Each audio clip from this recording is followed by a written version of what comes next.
Check the mic and make sure it sound right, boys.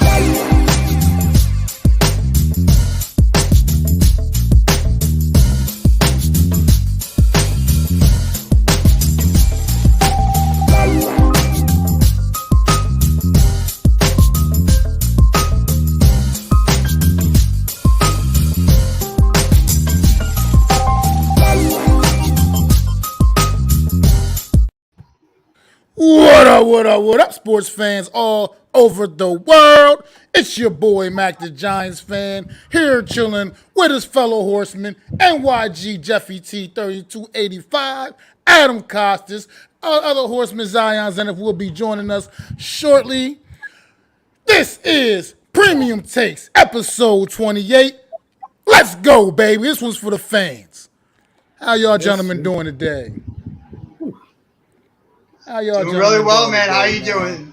How you doing, bro? That was a hell of an intro. I hope everybody's enjoying their weekend.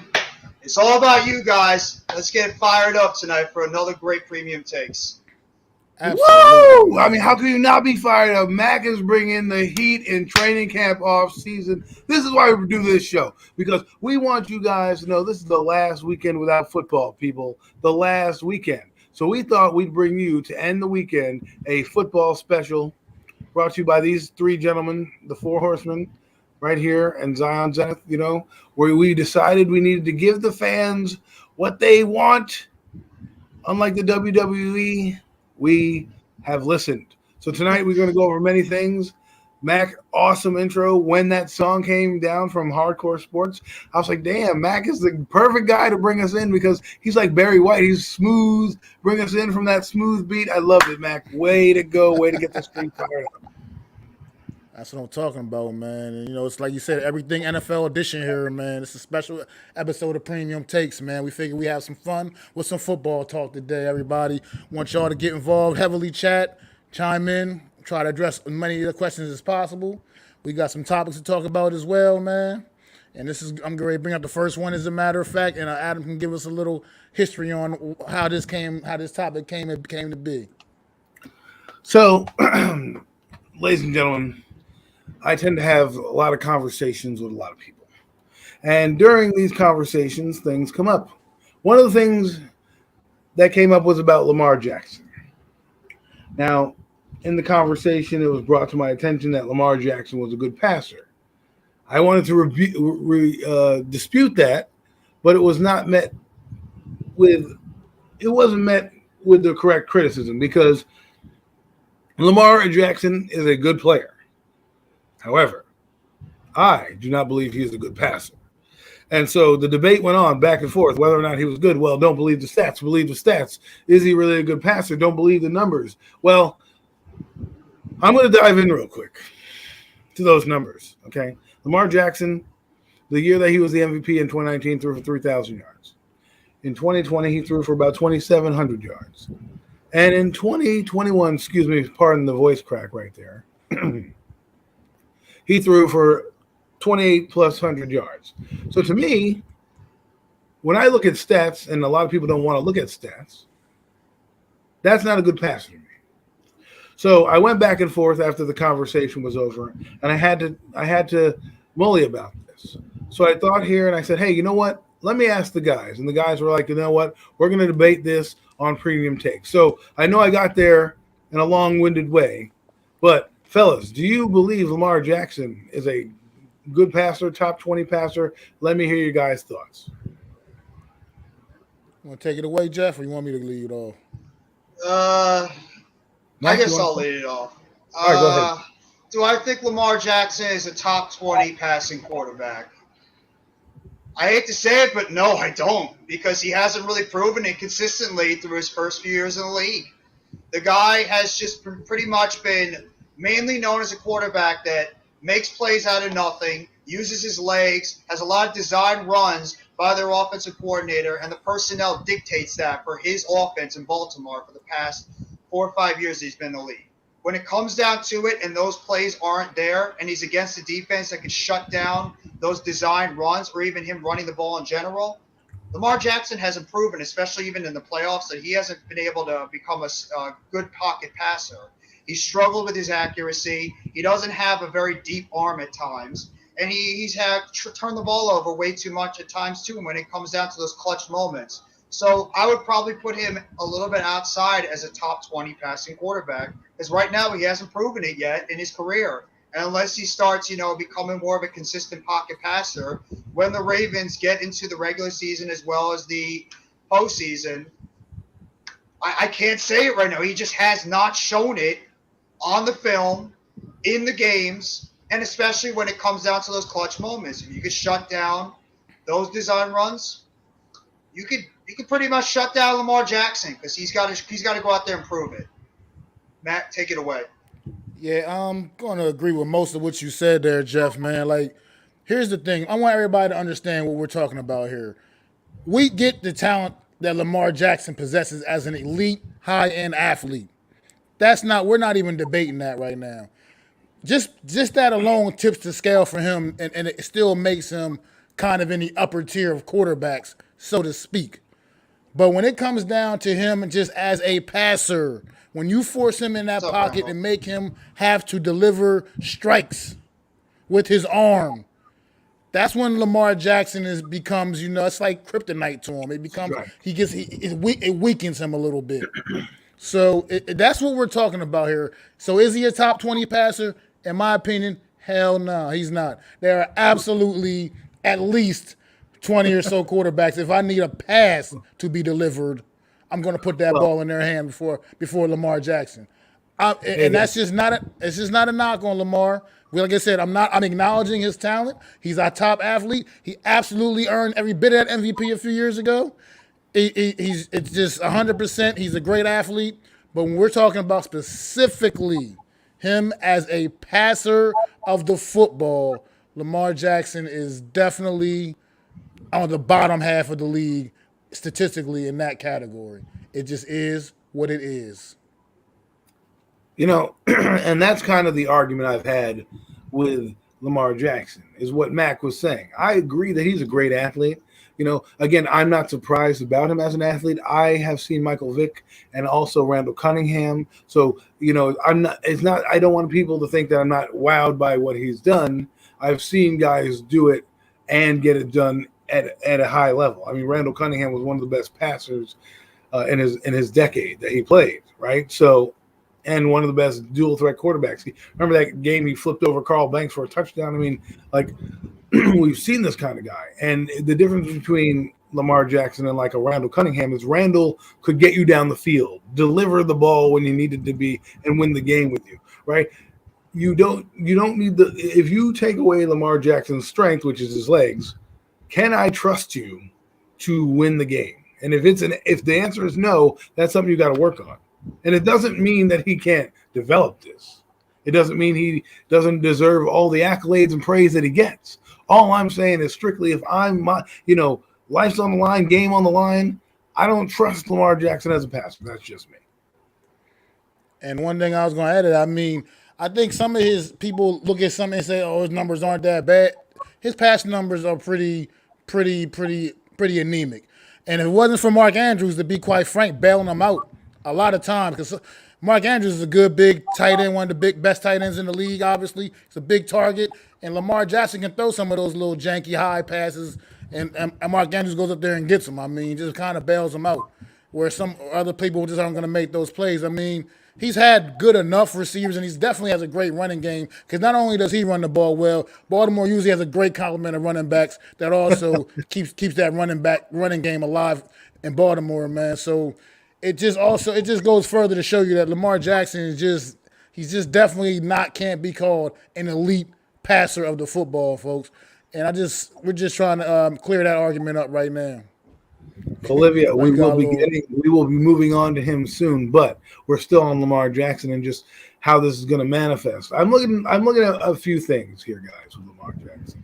I think the stigma is that when you criticize his game, you're criticizing everything about him. We know how dynamic he is. What I want Lamar Jackson to do, and this is why I'm so hard on him, is be that guy. Be the next Randall Cunningham. Be the guy who's going to lead the league in passing, right? And not lead the league in rushing.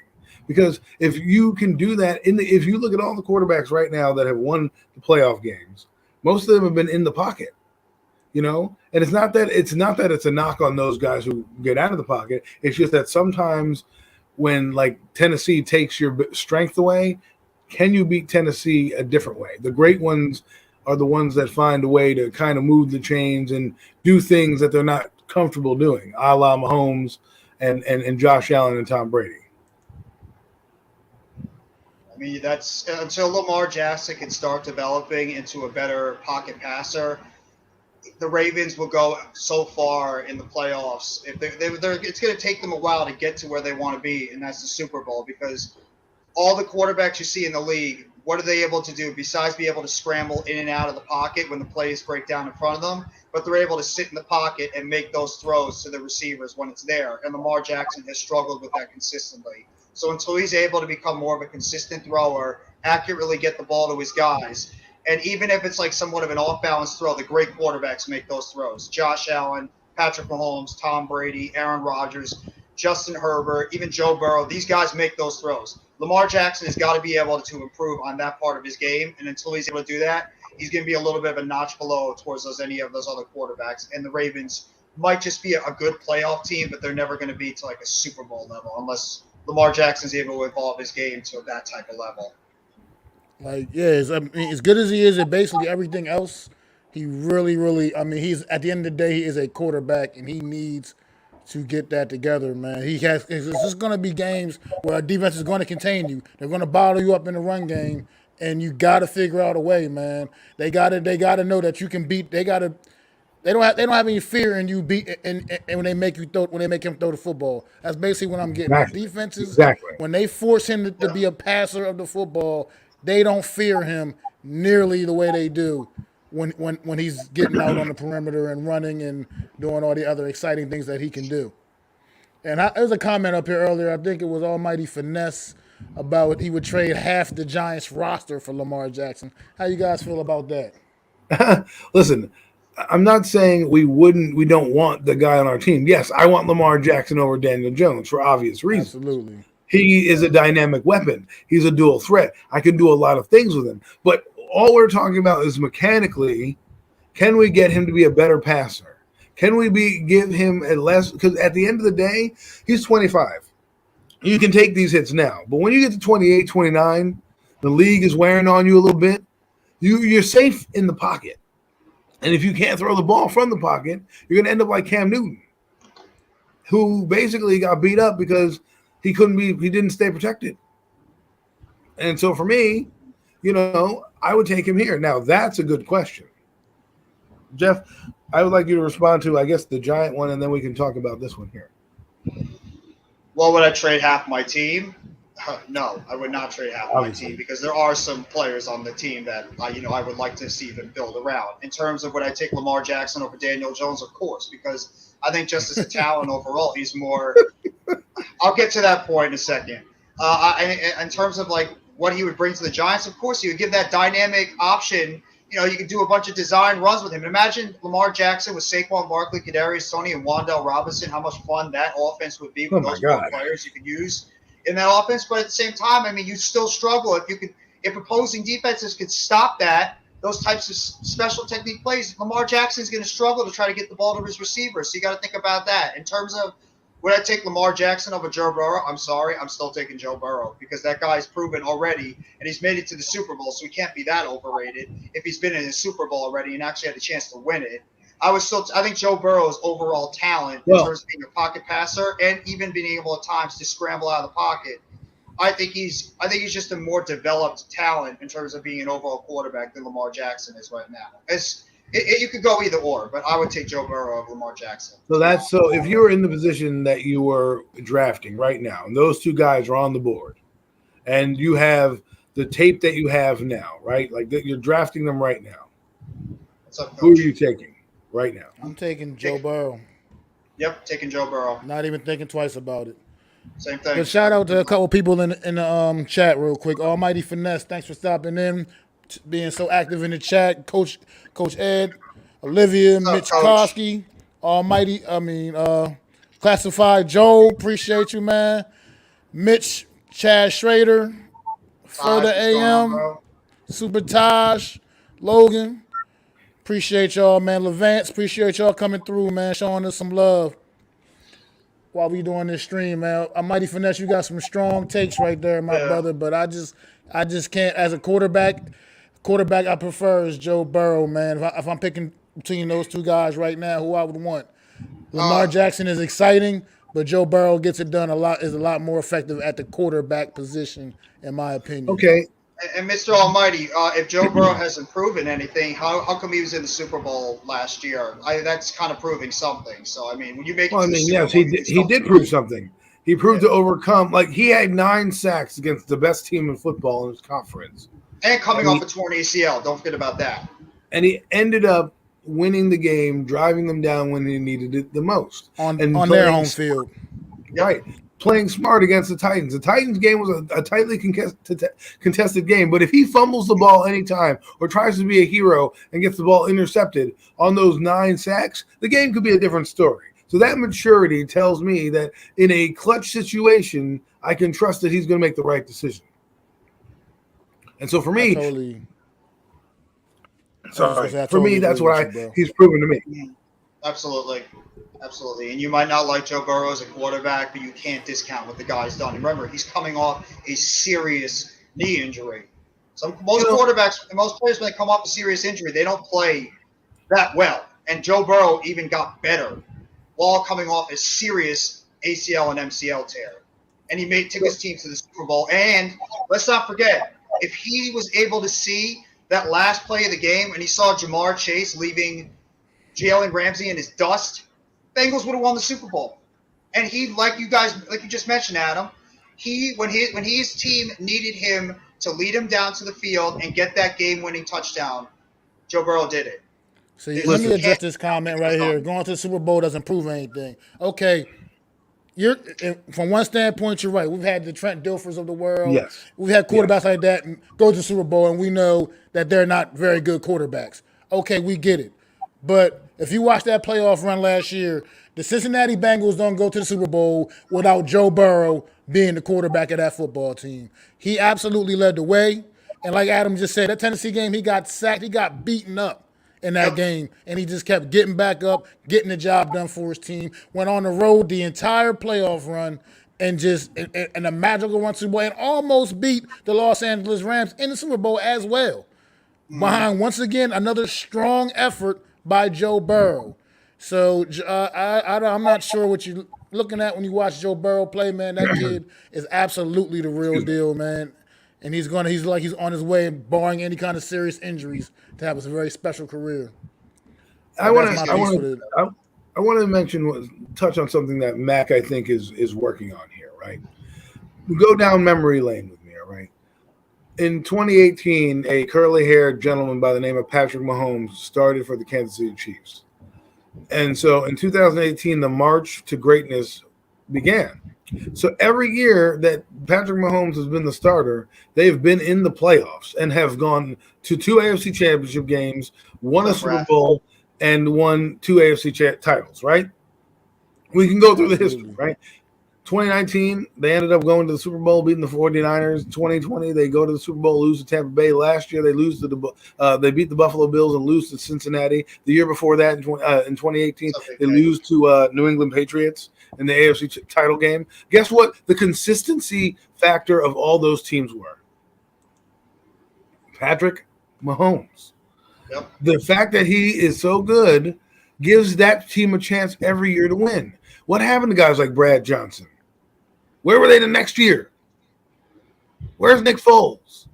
Where was Jeff Hostetler? My point is, I know that you don't think that proves anything, but when you have a guy that can stand in there and that you know can give you a puncher's chance every week, that's when you know you got a special guy.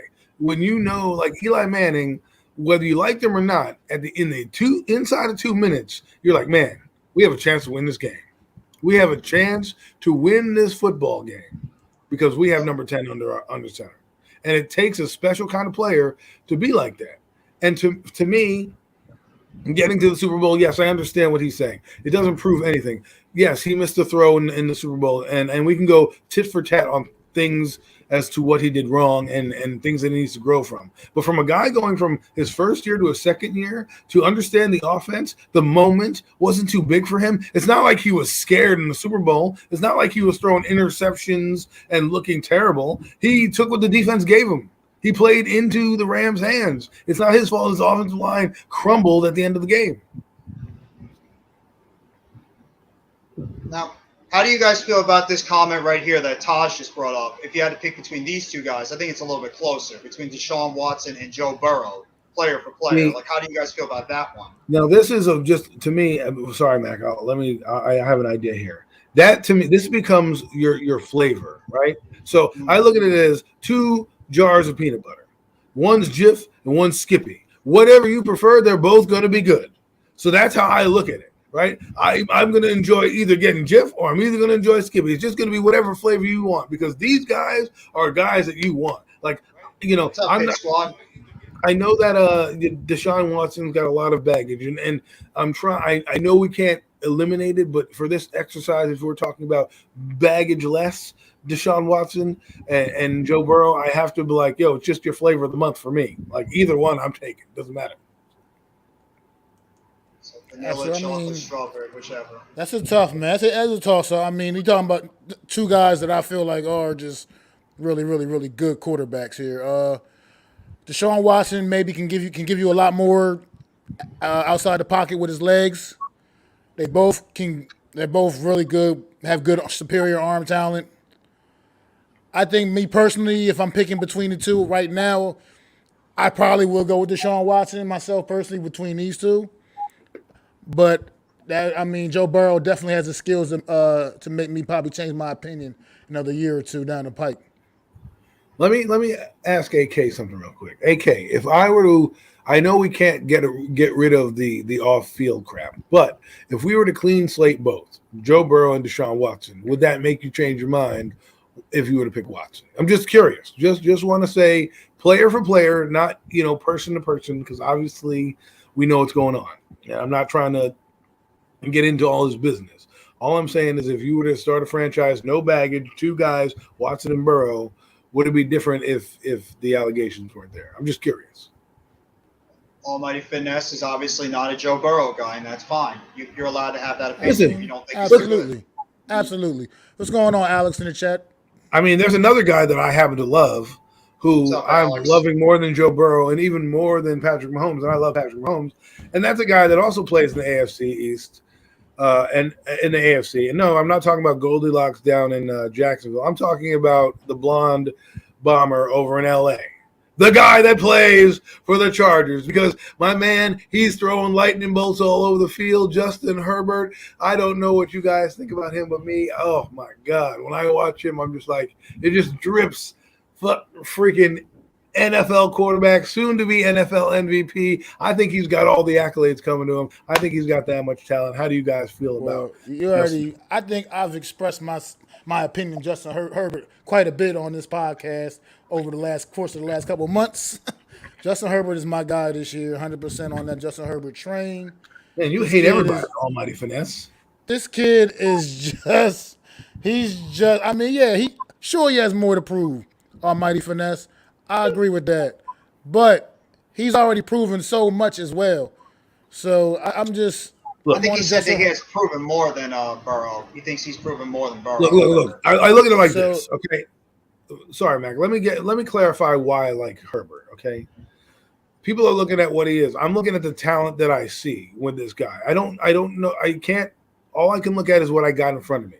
And what I got in front of me is a guy that I can see making every throw, not only because I watched him do it to my team, but he does it week in and week out. Now, there's debate whether or not he is a good quarterback or has a clutch gene. It's not his fault the team stinks on defense. So to me, I'm looking at the overall picture. Joe Burrow started his career a little earlier. He's also been to the Super Bowl. I mean, Herbert came in a year after, I think. So it's not fair to judge when a guy has a couple years more than him or on the same page or in different situations to do that. All I can look at is the talent. Talent-wise, he just oozed it. Sorry to cut you off, guys. Oh, actually, no. Burrow and Herbert were in the same draft. Actually, Yeah, they're I the think same draft I class. think Burrow was the first pick, and I think Herbert was what, fifth or sixth, I Yeah, believe. something like that. Yeah, something like Yeah, that. I think Tua But was in that draft as well. yeah, Tua went before Herbert, as a matter of fact. Tua got picked. Imagine how I the picked Dolphins Tua feel before. now about that one. Hey, how do you feel Before about Herbert. that? Ask a Okay? Miami fan. I don't AK. know. I don't know if you're just having fun with us now at this point, bro. Ice trolling. No, not I this don't guy. know. AK's comment. No, I'm just saying. I don't. Which one? Because they're doing kind of fast Above the here. one you're on right now. I mean, sure. I mean, Zion about to come on though in a little bit. AK. I think it's coming on in like 5 minutes actually. Almighty, Anyways. I know you're having fun right now, but you can't. It's very Almighty. hard to validate that Tua is a better quarterback than Joe Burrow when Tua's been Listen, injury prone. I'm moving off of Burrow because there's nothing to It's- say. We're talking about Justin Herbert, okay? Because we need to figure out this right now. We need to get this out the air because Justin Herbert is elite, and you just need to look at a guy. Your eyes don't lie to you. I don't know about you guys. When I watch Justin Herbert and I look at his production, and I want to say something about production because someone in this quarterback debate that we're having with Lamar Jackson and others. When I brought up the word production or the results to the action of the games, they're like, "Oh, that doesn't matter. He was throwing it to this person and that person." But I'm like, wait, we at the end of the day, we base our results on what we can look at. And yes, the stats don't tell all the story, but the stats do tell me that he was productive because I have a game log of what he's thrown, right? And this guy broke records in his rookie year, all the records, and no one seems to be talking about it, right? And then this year he comes out and is basically a dumb ass call away from his head coach to going into the playoffs. They went for it at 4th and 2 in their own end zone on the 20-yard line. It got stopped. Is that his fault that his coach is that dumb to put him in that position when their offensive line is not that good? I cannot just I'm sorry. I'm stop talking. You guys, I'm going to go calm down. Because Justin Herbert, the debate gets me fired up. So take it away, guys. Justin Herbert, man, is definitely I feel like he's just looking poised to be that next huge thing at quarterback in this league, man. He's just this first 2 years he's shown all the stuff, and it was weird how because he got his opportunity kind of in a fluky manner. It was some doctor stuck Tyrod Taylor or whatever with a needle, messed him up, causing him to miss the game, and then. That guy's Justin not Herbert anymore. And Justin Herbert, man, and then the story begins, man. He hasn't looked back. He just came in, he played so well. I believe that was against the Kansas City Chiefs. That and he just played so good that was like, we can't at this point, we can't sit this kid down. We gotta roll with this, man. And they were definitely on to something. He put up MVP like numbers a year ago. But he didn't win the MVP. But was he the reason? Was he the reason they lost? Because AK saying Herbert is, I'm right, but at the end of the day, he needs to be the reason they win. But at the end of the day, if he runs a run play and the line doesn't block, it's not him. They didn't put the ball in his hands, right? The 4th and 2 going for it. Maybe you punted in that situation. Give your kid a different chance. Trust your defense. I don't know. All I'm saying is that not everything can be blamed on him. If he's producing the numbers that he's produced, they should have been winning. But some games were lost on defense. The same argument can be made with Deshaun Watson when he threw for 4,800 yards, right? It's okay. He threw for 4,800 yards, and the team went 4-13 or whatever 4-12 or whatever it was in 2020, right? But everyone's like, that doesn't matter. It's all about wins and losses. Yeah, but Deshaun Watson produced. It's not his fault the defense can't stop anybody. It's not his fault, guys fumble. If you're producing and you're winning and you have talent, I can't blame you because your team stinks, but you did your job week in and week out. I mean, further AM touch on this right quick. I believe they can, man. I just think this Chargers team has improved defensively now enough to get them over the top. I mean, like I said, they're going to be a lot to handle with those two edge rushers, Khalil Mack and Joey Bosa. Come on, man. That's just out of control. Like I said, they already got pretty good, solid linebacker play anyway, and they're pretty solid on the back end. So now up front, they're going to be getting after the quarterback as well. And Joe Burrow's going to do what he's going to do. Keenan Allen is. People keep forgetting that Keenan Allen is also one of the top wide receivers in this league, and Mike Williams just keeps getting better and better and better each and every season.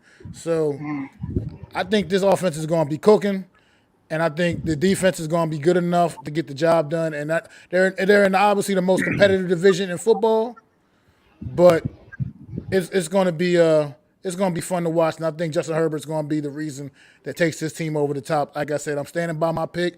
Justin Herbert for MVP, Chargers for winning the AFC. That's what I got right now, and that's how I feel about it. There's no denying the talent. There's no denying the talent that Justin Herbert possesses. The guy has the arm talent. He's been able to scramble out of the pocket. He's got the size. He's got everything that you look for in your prototypical quarterback. Right now, what Justin Herbert needs to do, and what the Chargers need to do, he needs to win in the clutch moments. He needs to go out there and he needs to lead his team on a playoff run. Because what's been the stigma of the Chargers? It's not him. It's not him, but the Chargers stigma for years has always been they have great regular seasons, and when the playoffs come around, they fold.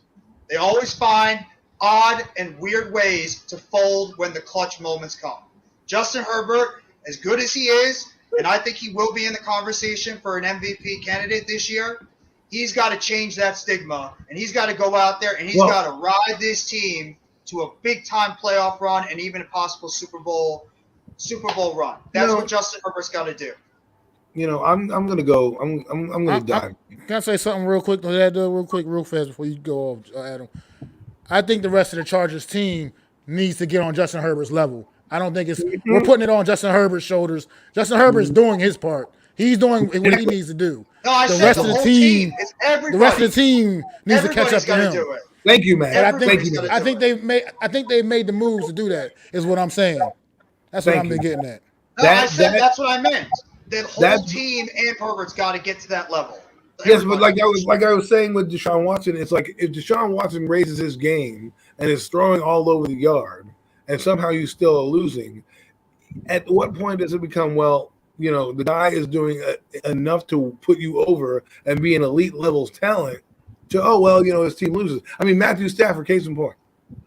He left Detroit and went to Super Bowl, like a walk-in Super Bowl. They were like, you're stuck and meandered in Detroit, huh? You don't really like Detroit, but you are really good, huh? We're going to move heaven and earth to get you because we know you're going to put us over the top. And what did he do? In his first year, walks in there and changes the whole dynamic and landscape of the NFC and wins the Super Bowl outright. And if it wasn't for Matthew Stafford being on that team, they do not make it to the Super Bowl. If they had Jared Goff, I don't think they beat Tampa Bay, and I don't think they even beat the 49ers, So this is it. This is it for the Chargers. And even if they were in the Super Bowl, I don't think he finishes that game, right? So I think Matthew Stafford, you got to look.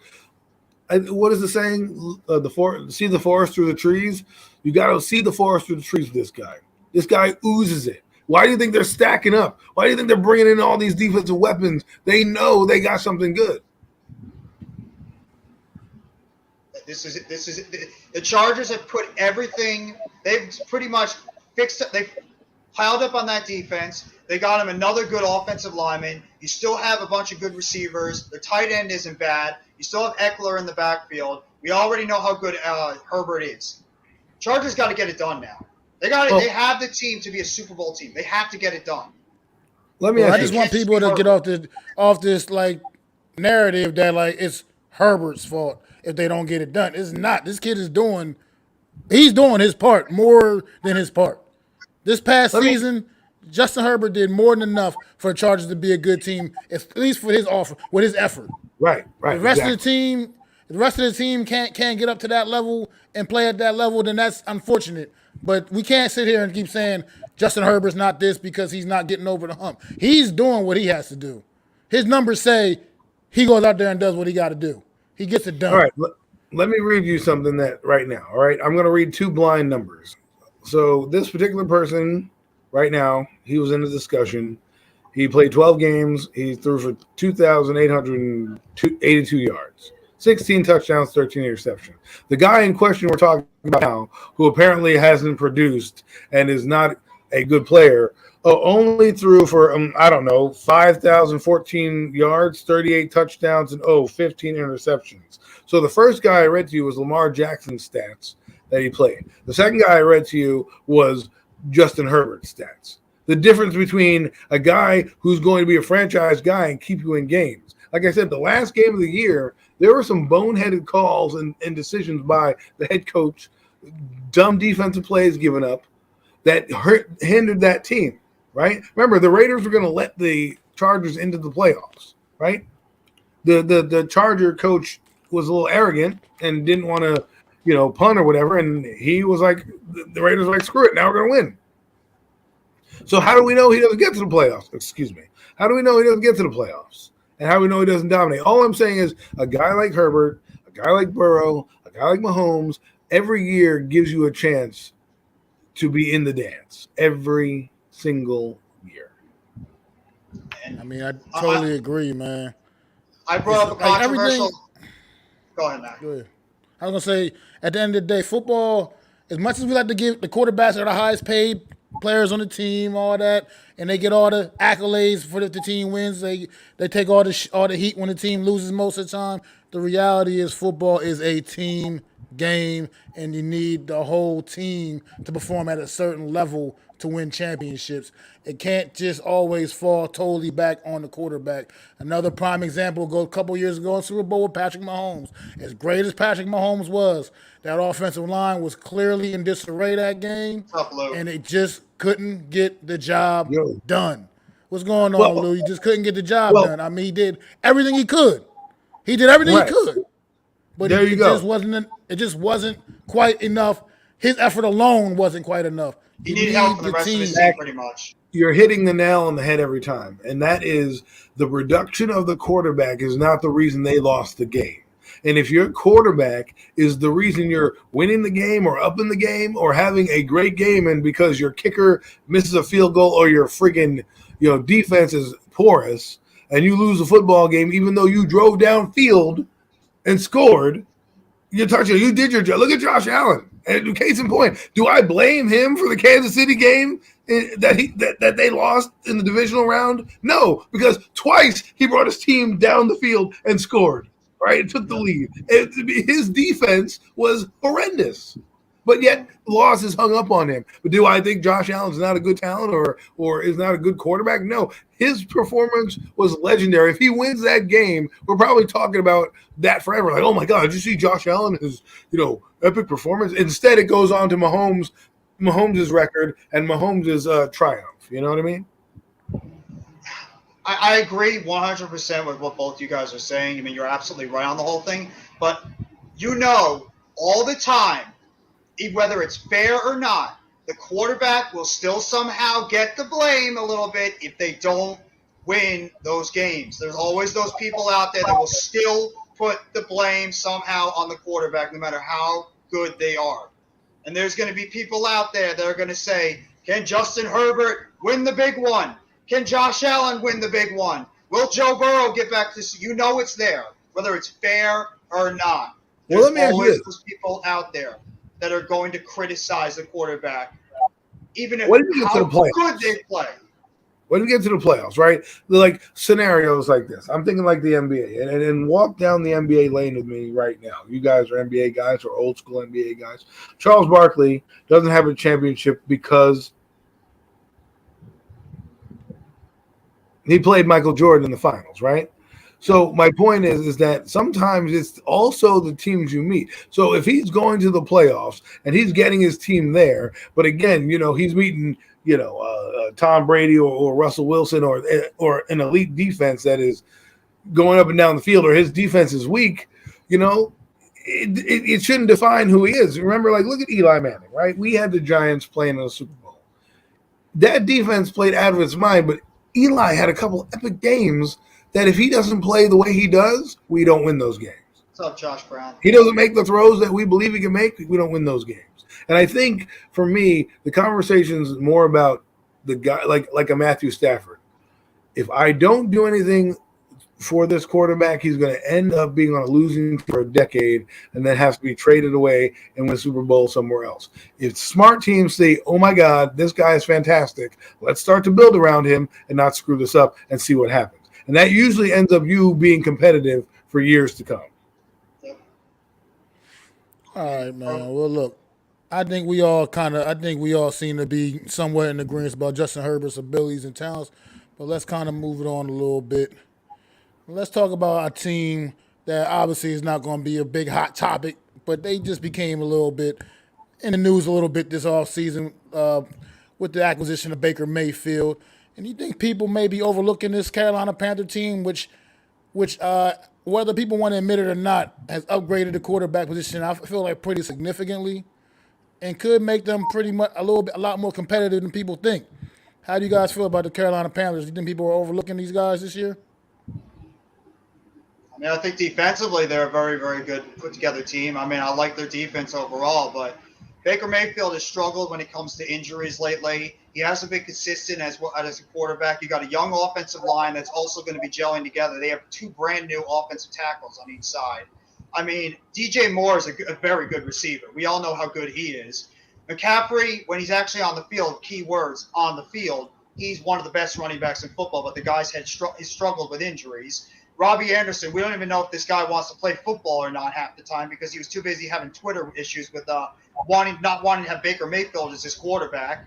I mean, Terrace Marshall's a nice player. I think they have a chance to possibly sneak on some people, but I just don't know about this team. I think they're just a team that could be they could be in a situation where they could have a rough year this year because they're still a young team that has to put some pieces together besides the quarterback on the offensive side of the football. I think DJ Moore is really the only consistent guy that you could really count on that offense to go out there and give you the type of numbers that you're expecting, because you don't know what you're going to get from McCaffrey. If you don't know if these guys going to play, who knows what Robbie Anderson's going to do. Baker Mayfield as a quarterback, he's been too inconsistent.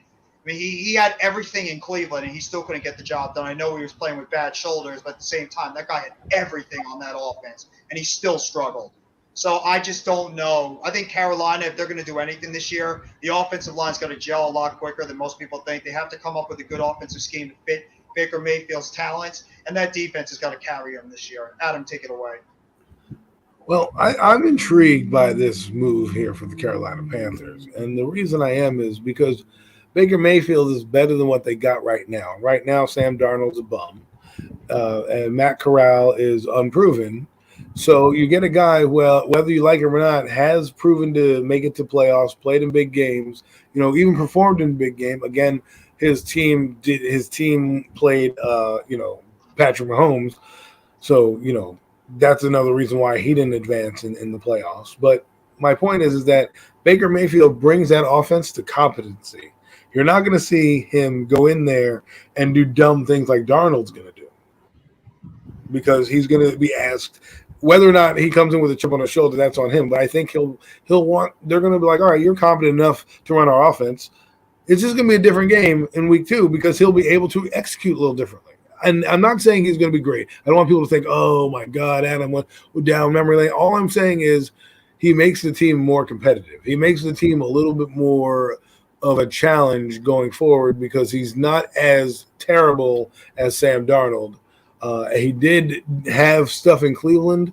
Well, let's see what he does here. I think he's going to be competent for that team. And with Christian McCaffrey and with DJ Moore, I think you're going to get a competent quarterback, and that might change. If you get a competent quarterback with the Panthers, they're a team that's now scrapping and clawing for 7 or 8 wins. You don't want to be one of those teams that they beat when they're scrapping and clawing for those wins. Like Terrace Marshall too. Yeah, I mean they got some sneaky decent talent on that squad. DJ Moore obviously stands out in their receiving core, but they got Robbie Anderson still, I believe, right?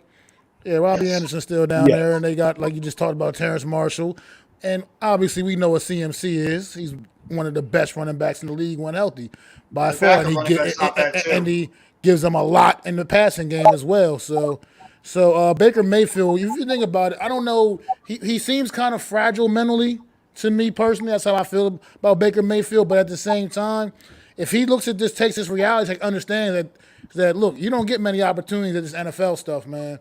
And look, You got a kind of reputation right now. I feel like of being a little bit soft mentally.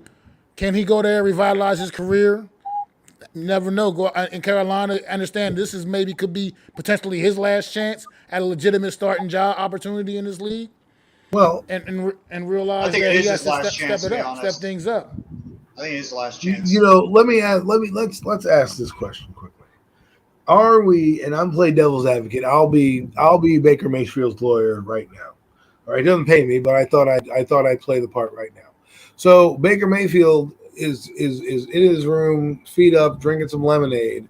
News comes across the Twitter that his team now has signed Deshaun Watson.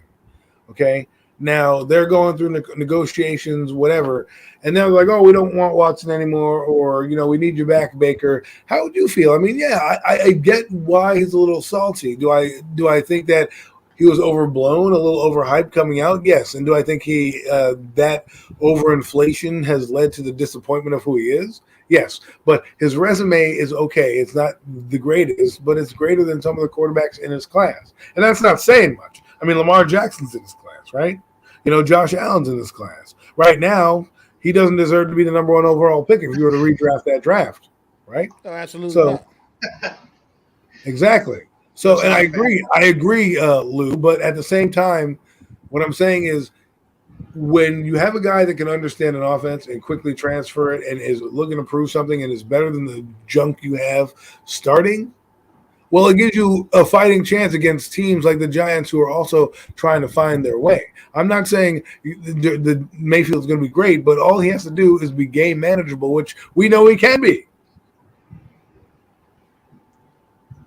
He's got the talent. That's what I'm saying. That's what I'm looking at. Like, it's the fact that he's a legitimate upgrade to what they had already.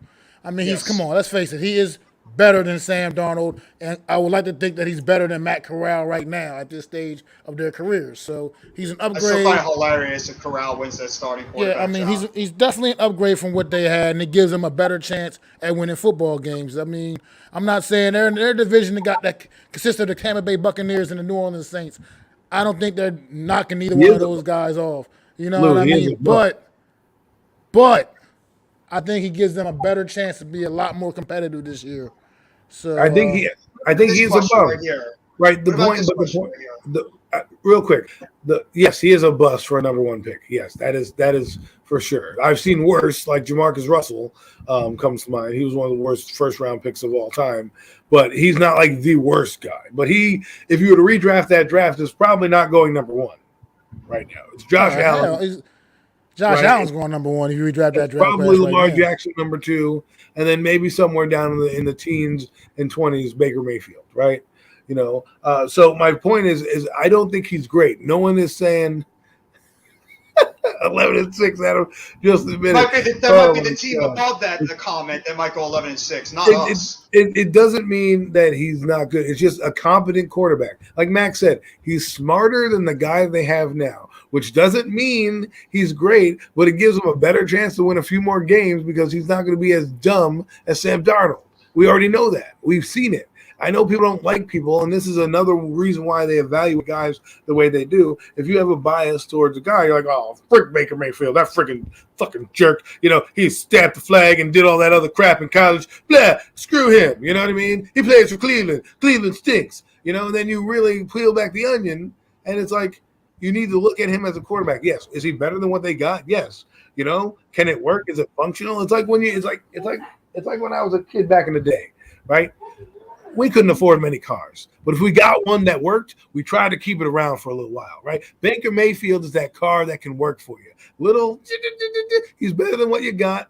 A little luxury, maybe gives you a little tape player, a little CD player now, right? A little bit of an upgrade. We find the hoopty that you brought in here, right? So that's what Baker Mayfield is. He is your upgraded hoopty. He's going to get you from point A to point B, and that's all you need for this team, especially with a good defense. I went on that little car rant, but I, had to go down. It fit the description you were trying to give, so it was actually very good. Thank you. You're welcome. Should we do another quarterback that's underrated? I have one. Actually, no way. We're not going to do that. We're not going to do that. Why not? We should. Further We should. AM, if there was more tape on the Cowboys, we'd all be laughing because there's going to be a ton of Tony Romo. I want to know about this guy. He's in the AFC West. Are we not giving enough credit to Derek Carr? Because I know, Jeff, you mentioned him a lot, and I want to have you take the floor right now and give your Mac made this thing, and I think I'm going to unveil it right now. Dun, dun, dun, dun! It's called Make a Case. Okay, and so we know you like Derek Carr, right? So I'm putting you on the spot here. Make a case for Derek Carr being the top quarterback, or the reasons why you think he will be in the playoffs or lead his team to wherever you think he's gonna go. I'm just going to put off that they have the pieces on the offensive side of the football and the talent overall to help elevate Derek Carr to that type of level. And I mean, Derek Carr's never really been a horrible quarterback. He still put up pretty good stats every single year. So, I mean, I don't know why the guy gets as much hate as he does. He's not an elite quarterback, but I think that trade for Davante Adams and having that type of connection that a quarterback and a receiver had back in college, and we see all these players now that have that connection with that like a wide receiver that they played with in college, how well it's working. Almighty. But I just think oh, stop it. Stop it, okay? I think that Derek Carr is going to be in the MVP conversation because I think he's got a coach that is going to be able to scheme the type of plays to help get the most out of Derek Carr because I like Josh McDaniels as a head coach, as an offensive coordinator. And you can't tell me with Davante Adams, Hunter Renfrow, and Darren Waller out there, three guys that are going to be incredibly big-time mismatches for defenses. I think that Derek Carr is going to have himself a year this year, and that Raiders offense is going to be fun to watch. And not to mention they got that guy Josh Jacobs that people are still sleeping on at the running back position. That's pretty good. He's pretty good. And they still have Demarcus Robinson, who I forget. So like a third receiver on that Kansas City offensive team, and he still made some plays and he won a Super Bowl with them. So I think that the Raiders, people might be sleeping on Derek Carr because you say Russell Wilson, Justin Herbert, Patrick Mahomes, they're all great quarterbacks. What about my guy Derek Carr? The chat is exploding. Why can't Derek Carr get the job done in Las Vegas? Put the money on Derek Carr. The Raiders are going to win the division. Let's go. Listen, that is make the case right there. Go ahead, Mac. I know you want to. I think Derek Carr has an excellent chance of having a great season. He had a great year, a season ago. Man, got the Raiders to the playoffs. And like you said, they added the best, maybe the best wide receiver in football to that roster, to that offense. I think that's going to help out Josh Jacobs considerably. He's going to get back to that form what he showed as his first couple of years in the league. And I think the Raiders got a shot here. But it's, like I said, the division is so rock solid, though. It's just going to be brutal. But I believe the Raiders, and it's going to be them led by Derek Carr, man. I think he gives them a very good opportunity to make some noise in this. It's going to be a very competitive AFC West division, Jeff. Love your take on that, man. You definitely made the case for Derek Carr. And the funny thing about it, too, is that everybody thinks like it's just going to be Davante Adams and that offense just going to go off. Don't forget, Hunter Renfrow had over 1,000 yards and over 100 catches. That guy is a route-running technician, and now he's not going to be the number one receiver on that team anymore. You got to worry about double covering Davante Adams. Hunter Renfrow is going to eat in the middle of that field. He's going to be twisting and turning slot cornerbacks all over the place. And, yeah, don't forget about that guy, Darren Waller, that coming off a down season was still pretty damn good and one of the upper echelon tight ends. So Derek Carr, he's going to pick and choose the player he's going to be passing that ball to. He's got playmakers all over the place. And Derek Carr, he's put up pretty good numbers all over the years when everybody in the Raiders organization and all the Raiders fans have been saying, oh, this guy's never going to win anything. This guy sucks. This guy's never going to get us over the top. Yet he still puts out consistently good seasons every single year. And I think this is going to be the year that people are finally going to put respect on Derek Carr's name. I really think he's going to have a great year this year. With the talent around him, and I think Derek Carr is going to get the respect he deserves, along with the rest of those quarterbacks in that division. I'm sorry, Adam. Go ahead. Ladies and gentlemen, Thank you, Coach. That was Make the Case. We're going to be bringing that out to the rest of the show. Mac and I will have our Make the Cases. Jeff can always ask me a question to make the case. This is how it's going. This is a segment we are bringing on Premium Takes. It's called Make the Case. Get ready to be a detective because you're going to need all the facts. You're going to need to sell me on why this guy is good. Derek Carr right now. I am going to be on. I'm buying what Jeff is selling. I think Derek Carr can be a good quarterback. Man, you made the case to me, and here he is. Zion Zenith, our 4 horsemen. How are you today, sir? Jeff just made a case for Derek Carr. What are your thoughts on that? What's going on, fam? Thank you for holding it down. Derek Carr, leading the league, being like an MVP. Improvement from what he was. I think last year kind of made people recognize that this guy can actually throw the football if he has a team around him. It's kind of hard to judge Derek Carr just because of the fact that he's definitely a better passer than Lamar Jackson, I'll tell you that. That being said, I mean, average, borderline good, could be great. Just needs a team around him. Gonna be great this season because guess why? Here's Devontae Adams now.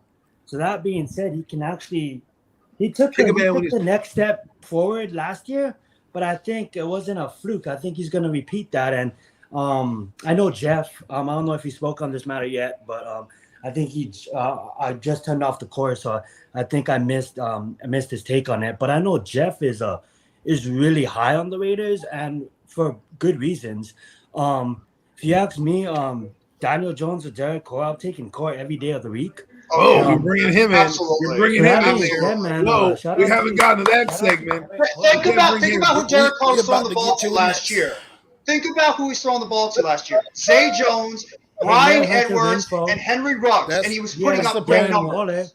That's the point I was getting ready to make. On his team. He did have legit playmakers, maybe not superstar stats, maybe not names you hear on SportsCenter all day long, but he still has the number. I'll put Waller as number 3, number 4 in tight ends, and I'll put definitely in the top 5. He's absolutely. Yeah, and he's fantastic. I'll put. He had Hunter Renfrow had an amazing year last year. His little spin move he's doing a bunch. Get down here, Waller. He was great still. Matt, go ahead. But I want to talk about the Raiders organization. Further, I just said in that comment, organizationally, the Raiders have been a mess for several years now. But Derek Carr last year showed an ability to just make players better around him.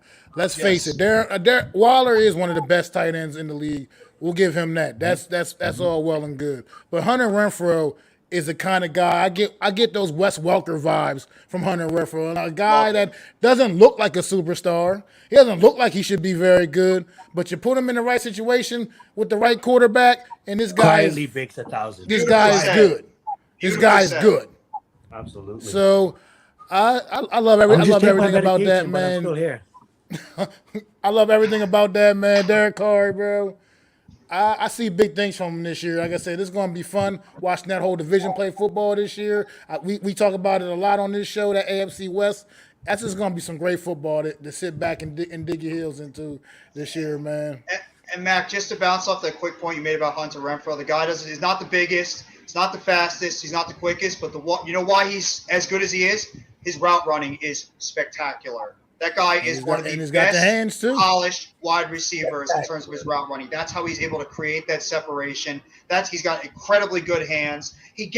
Watch some of the touchdowns that he scored and some of the routes that he ran. You'll be like, your mind will spin how good of a route runner this is. And just think about it. He is Devontae friggin' Adams. But guys, you're forgetting the main piece. Josh McDaniels is now his coach. Oh, yeah, I mentioned that earlier. Josh McDaniels, his offensive philosophy is going to help out a guy like Derek Carr. I mean, if you can win a playoff game as Tim Tebow as your quarterback, and you give him now a guy who's far better than any of the quarterbacks he's had minus Tom Brady, because I don't want to I'm just talking about what he's had outside of Tom Brady. If he can make that guy look competent, he's going to have fun with a quarterback that's already established, who's kind of underrated, and a guy that doesn't get enough credit where credit is due. Wait, hold up. Yes, are we saying Are we saying we're trusting that bum Josh McDaniels? That bum won multiple Super Bowls in New England, so he's That obviously bum not won multiple Super Bowls because his quarterback was Tom Brady and his head coach was Bill Belichick.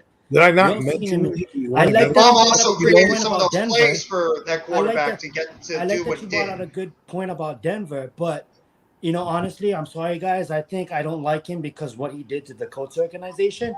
But that being said, I mean, like, is it Josh or was it Tom and Tom? I'm asking you guys, how much of that was Josh? Well, look what he did with Mac Jones last year. I mean, It's all Mac of them. Jones. Mac Jones came in and had a very productive rookie season. We'll be talking about him a little bit later, folks.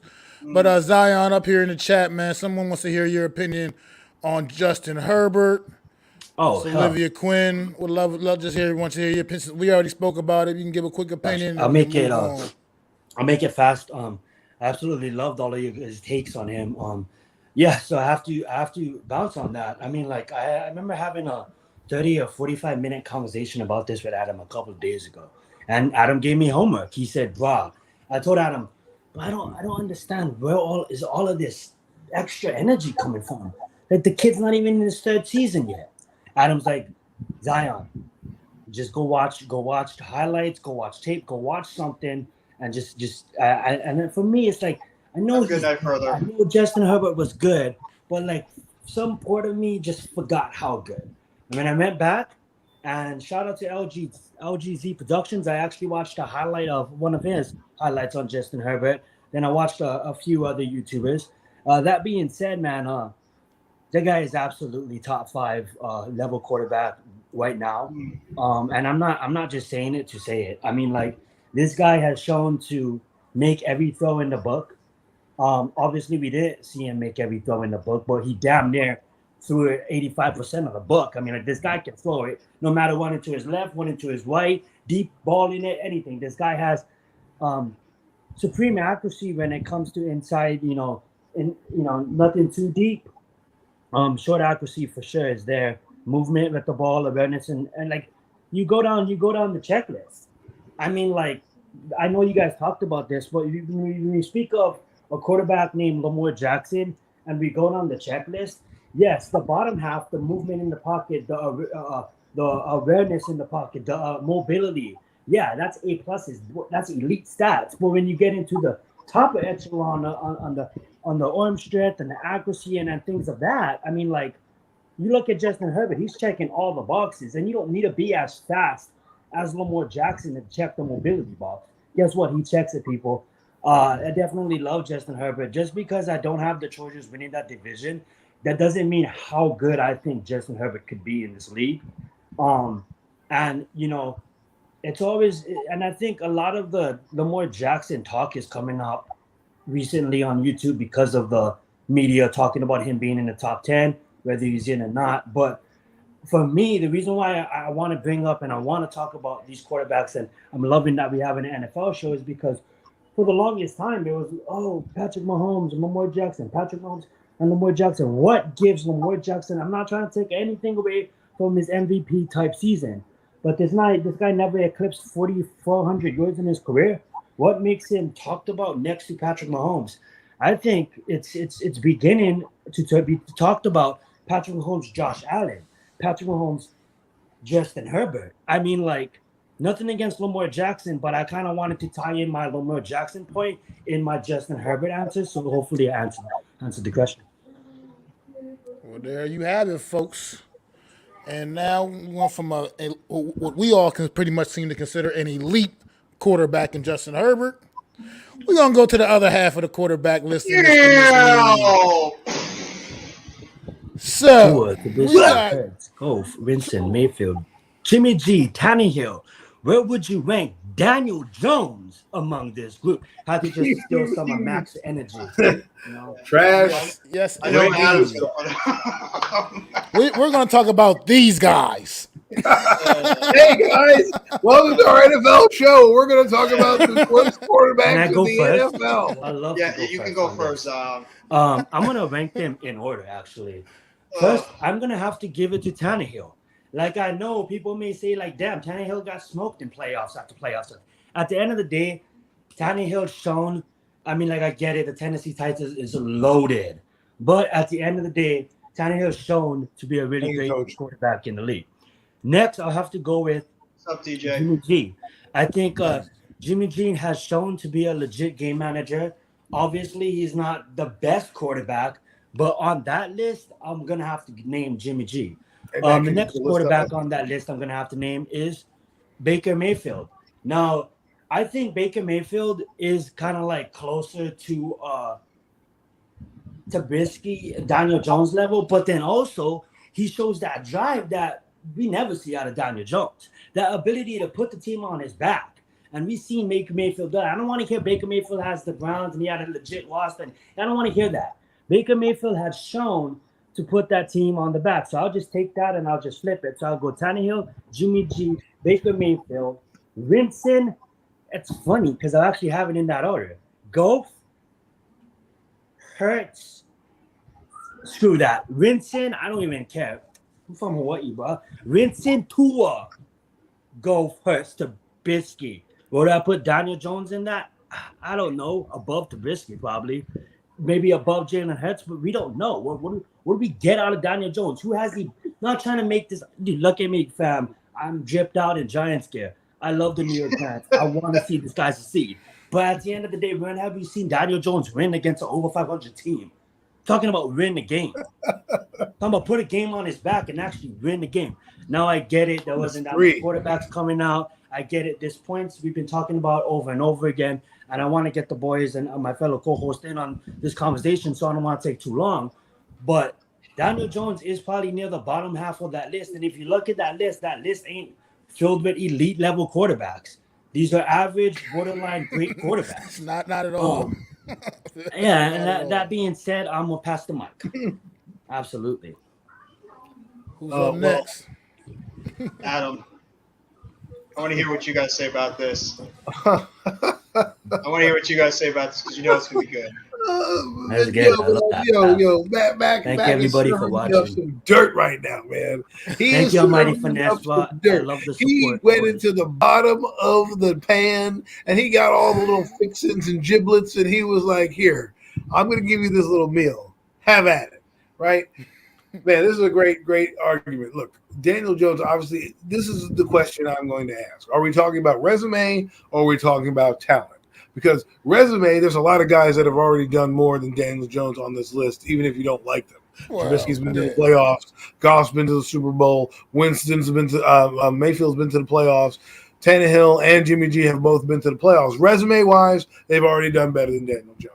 That's just. I'm honest. When I did this, I was thinking more of just like legit what you've seen as from the talent standpoint, their skill sets, not the actual resumes. So, like going to Super Bowls and things. For me, resumes, that's where I live. Daniel Jones is not making it. He's over Tua, right? But if you want to talk about straight looking at them, Trubisky is caca, so I'll put him below Jones, okay? Then I'll probably God, you leave me with a sour choice here. Because Hurst and Tua are both kind of the same guy to me. Like, all right, well, whatever. They don't really do anything for me. So I'm going to lump them together. Christopher. I still probably would take Jones over Tua and Herbert. I mean, not Herbert. Excuse me. Tua. Whoa. Yeah, I mean, wrong H came out of my mouth. Yeah, that'd be a big-time premium take. Oh, my God. That would be a premium take right there, right? I'll go buy a shirt. Mr. Friggin' Adams said he's going to Adam, I don't mean to interrupt you, but I just have to give a special shout-out to Coach EDD, man. I know all of you. I'm not trying to single him out. I know all of you come and you guys always support, and you guys are in here multiple streams, stream after stream after stream. And I'm not trying to single out Coach. But what I have to say now, I believe this is probably our 28th episode in. For probably the past 6 to 10 weeks, Coach has been in stream supporting us and just putting up comments like that, man. We really appreciate your support, Coach. And thank you so much. And whenever you want to come on as a special guest for a full episode, you hit one of us off on Twitter and we'll love to have you on. I just want to take time Sub up to his channel too. He does amazing work on his channel as well. He does absolutely fantastic work on his channel. Absolutely. And thank you guys all. And bless up to all of you guys. Let's get it. I'm sorry, Adam. You can continue. Well, thank you, Coach. You know, It's no fault, Zion. We need to appreciate the eyeballs that come here and listen to us maniacs talk about our favorite team. So I appreciate y'all. Now, getting back to this exercise here, Daniel Jones to me is not like. Listen, I'll take Tannehill, Jimmy G, Winston, Goff over Jones. The only guy I'm not taking over Jones is Tua, Trubisky, and Hurst. And the reason why is Hurst, I'm not sold on what he can do. I'm not really sold on what he can do. I kind of know what he is, but I still need to evaluate him a little further. Tua, I'm just not impressed with. I haven't been impressed with since he left college. I always thought he was a little overhyped because of that big ass drive he had in the national title game. After that drive that he hasn't been much better of a quarterback since coming into college. And then Trubisky has just been, that guy, whether you like it or not, he went to the playoffs, but man, he crashed and burned, man. And now, that guy, he's all high and mighty, signs with the Pittsburgh Steelers, probably calling up everybody, hey, man, I'm going to be the starter. And boom, in comes Kenny Pickett. And for all we know, he could be starting. And there goes Mr. Trubisky right now. So Daniel Jones, yes, people, that's right. Daniel Jones, I do have better than Tua, Trubisky, and Hurts. The rest of the guys are better than Daniel Jones. Sorry. I think I'd put him actually like a little bit towards the middle. I actually would put him above Goff too. I have not been impressed with Goff at all. I'm sorry. I think Daniel Jones. I'm just doing that straight resume. I think Daniel Jones has got a little bit more upside. Thanks, Mac. I was just about to do that. Goff brought a team to a Super Bowl. I know he wasn't great, but I got to give him a resume does play into it for me a little bit. Let me explain what my thought process. All right. Okay. I'm looking at it more like some of the guys' resumes I can't deny, so I have to put him in over Daniel, regardless of whatever. If you've been to the playoffs, that's already a bigger factor because no matter what, hate the guy or not hate the guy, at the end of the day is you want results, you want to win. Tannehill's brought his team to the playoffs, Goff, so on and so forth. Right? Winston, it's just talent. I know that he can play. That's another reason why I picked him. Right? Trubisky, Tua, and Hurst are still kind of guys that I know Daniel Jones is going to be lumped in that category to me. If he could turn out to be another Mitchell Trubisky, you know what I mean? I still don't even know what the hell Daniel Jones is right now. I really don't. I mean, he's made some mind-numbing mistakes. One of the most polarizing players in the NFL. But I just still don't know what the hell the guy is because I know it's excuses. I understand all the things. You can't put the blame. You can't just say that to excuse Daniel Jones. But tell me a quarterback that's going to succeed. Tell me a quarterback that's going to succeed with what he had last year. Nobody. Jeff, we've been giving him for years. We could toss all those excuses and just throw it back. I mean, these guys on this list going to be able to succeed with what Daniel Jones had to do last year. You have to be honest and real with that too. But that is the type of players he had around him. That is the 2021 Giants, the best team of all time. But that being said, a lot of these people on this list, like Adam was saying, has been proven to do something and even make the playoffs. And we have one person in golf that made the Super Bowl. Miz is on the Daniel Jones hype train. Let's go. That being said, he's on the Daniel Jones hype train. I can't personally. I can't put Daniel Jones near the top of this list, leave in the middle because excuses aside, we've seen this guy look at one receiver for 5 seconds. You know what I'm saying? We've seen this guy make mistake after mistake after mistake after mistake. And yes, I understand it's a team game, so you just dealt a bad hand sometimes. Someone like Josh Rosen dealt a terrible hand. But at the end of the day, if you ask me, I'd rather have Daniel Jones. I need to address these guys on this list. Look at the rest of all those guys on that list. They've also had the same problem as Daniel Jones. They've made mistake after mistake after mistake after mistake, and that's why they're in the position that they are. As highly talented as Jameis Winston is, this guy is also a turnover machine. He turns the ball over a ton. As talented as he is, Jared Goff. There's a reason why he was not still with the Rams because he's just not he doesn't have the upside to get the job done. Jalen Hurts, I think his talent-wise is higher than Daniel Jones, but he's also a turnover machine. Trubisky, don't even get me started. I think this guy is I think he's highly overrated. Tua, I would actually might put Tua towards the bottom. I don't like Tua at all. I really don't like Tua at all. Mayfield, I would probably put Mayfield a little bit above Daniel Jones. Maybe it's just because I'm one of those people that thinks Daniel Jones hasn't had a fair shake. Jimmy G, Tannehill, But Winston, I would put definitely above him. It's not even a question. Mayfield, I'd probably put him above him too. I definitely put him above Tua. I definitely put him above Trubisky. I would definitely put him above who's the other one? Hurts. I think I put him above Hurts. And I would debate. I might even put him above Goff because I just think the upside is there. I have to see. I know it's been 3 years. I understand that. But I have also seen what Daniel Jones has had around him. I got to see what this guy can do with a competent offensive coordinator. Guys that actually can stay on the field and an offensive line that actually knows how to block for the friggin' guy. I'm sorry. I have to see what this guy does. And if he falls on his face, that's fine. But I just think the guy has a little bit more talent because we've seen him in flashes. This becomes my argument because we go down this road all the time, right? It's flashes, this, that. All those guys on the list have done some type of flash, okay? Like Mitchell Trubisky brought a team to the playoffs, right? But that's not credited because we don't like Mitchell Trubisky. Same thing with Baker Mayfield. And to me, it's like, well, if I'm going to look at resume and results to something that I've purchased, bought, or invested in, right now the investment in Daniel Jones has netted nothing, right? The investment in Baker Mayfield and Trubisky, while hasn't gotten me a Super Bowl, they went to the playoffs. They had some moderate success. And to me, I have to evaluate it on that level. I can't be like, a potential, because guess what? Potentially, he's flashed in 10 games. He has the potential to be good. He also has the potential to be terrible, right? We've seen both sides of Daniel Jones. I even read numbers on the other day. You and I had this debate about Daniel Jones's numbers. And the word that came up was pedestrian. And this is what I look at when I look at a quarterback. If you think a guy is already pedestrian, right, there's no need to keep hoping that he's going to be good. Look, around the league, who's pedestrian around the league? Tannehill? Jimmy G? Guys like that. If you want Jared Goff, those are pedestrian quarterbacks. Guys are like, that's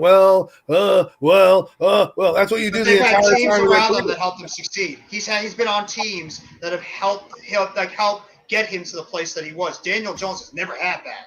His team sucked. Yeah, but again, I go with talent. When I looked at Daniel Jones, he's still not producing or anticipating and doing things that elite quarterbacks are doing 3 years in. Go look at his tape. Go listen to evaluators. They are still saying the same problems he has now are the same problems he had his rookie year. And those are the things that scare me, right? And to me, if I'm looking at investment, because that's what the NFL does as a GM, is my investment. What return on my investment? Right now, I hate to say it, Trubisky and Mayfield have had better careers. So with that, I know that's a biased opinion, but to me, if I'm looking at Daniel Jones, I have to put that higher because of what you've done in your career. And I can only base it on what you've done. Not who you played with or who you had on your team. Definitely. Well, fellas, if we already getting a little fired up over this right now, y'all ain't even heard my list yet because I think it's a little bit different than everybody else's. And hit him with us, man. Yeah. Hit him with us. And honestly, you guys got one guy ranked a little higher than I just don't see it with this dude. But we'll get to that in a second. But I put out of these guys right now, I put Tannehill at the top of this list out of these guys right here.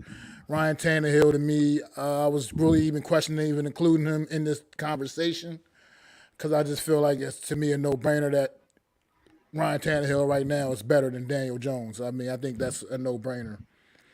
But number two, man, I got Baker Mayfield coming in at number two here, man. I just feel like he's to me, his only issues are mentally. To me, he's just weak mentally, but he's definitely been on that field getting it done out in Cleveland. I know he had the issues with Odell Beckham not being able to get the ball to ODB. We don't understand. I'll never be able to understand that. But Baker Mayfield has definitely, I think, shown a lot more than most of these guys has, at least from a skill set to me personally. Then I got Jameis Winston coming in third here out of this group. I just think he just needs to really clean up the turnovers, and he could actually be an all-pro type of quarterback if he could just clean those turnovers up, those mistakes up that he makes, and just be more consistent. because he definitely gets the yards, he gets those for the touchdowns. He piles up the stats, man. So he just needs to really clean those turnovers up. Number 4 on this list, man. I know you're gonna kill me for this. You guys are gonna kill me for this, but Jalen Hurts, man. Right now, based off of what Going he with did, the upside, right? those first 4 games he played as his rookie year at the back end of that Wait, you're season, taking the Jalen Hurts right now then- over Jimmy G? and then what he did. I'll get to Jimmy G in 1 minute. Just like trust it. me, I'll get to him. I like it. I'm taking Jalen Hurts. Yes, I am. Jalen Hurts. And last year, he showed me enough. He showed me enough to be where I'm ranking him at on this list, in my opinion, anyway. So I got him coming in number 4. At number 5, I didn't putting Daniel Jones at number 5 on this list out of these 9 quarterbacks. Daniel Jones is coming in at 5 to me. I just think his skill set, even though it's been anemic overall, the performances, you know what I mean? His skill set is still, to me, in my personal opinion, to be ranked above the rest of the guys that I got him ranked above right now, currently at this stage of his career. Number 6, then I'm placing slotting in Tua. I think this guy is a disappointment. He came in with so much hype. Everybody on the Tua train. He literally got selected like 2 picks ahead of Justin Herbert. Yeah, we know exactly how the Dolphins are feeling about that right now. But and then at number 7, that's where I finally slot Jimmy G at. To me, the 49ers have put together a football team that possibly could have been a small little mini dynasty for a few years had it not been for the lackluster quarterback play of, let's quite face it, Jimmy G. I mean, it is what it is. To me, he's what didn't get that team over the top. That team had defense. That team had a rock-solid running game. That team has Deebo Samuels. That team was championship ready, but the quarterback was not. That's what held that team back. That's why I got Jimmy G down at number 7 on this list. And then at number 8, Jared Goff. Once again, another guy. Yeah, he went to a Super Bowl with the Rams. This guy's trash. I'm sorry. Number 1 overall pick. Forget about it. He's trash. And then there's Mitchell Trubisky, who also another. It's funny. My number 8, number 9 were both number 1 overall picks in the draft the years they came out. They're both absolute, as my great co-host like to say, caca. You know what I mean? That's what the hell the way they you are. said it. You don't even didn't bother to explain what Goff. You're just like, oh, he's just straight up trash. I'm gonna move on. Yeah, I mean, so I know my list might be a little controversial, but that's just the way I see it. Jimmy G, to me, is what been the problem holding the 49ers back. They have put together some very good teams, and I just believe if they had a better quarterback, they would have been over the top the last few years. Let me ask you this thing. I have a question too after. Let me play this game. I'm going to do it. Are you ready? I don't think you're ready. I'm about to do it on you. Daniel Jones on that team, are they in a better spot?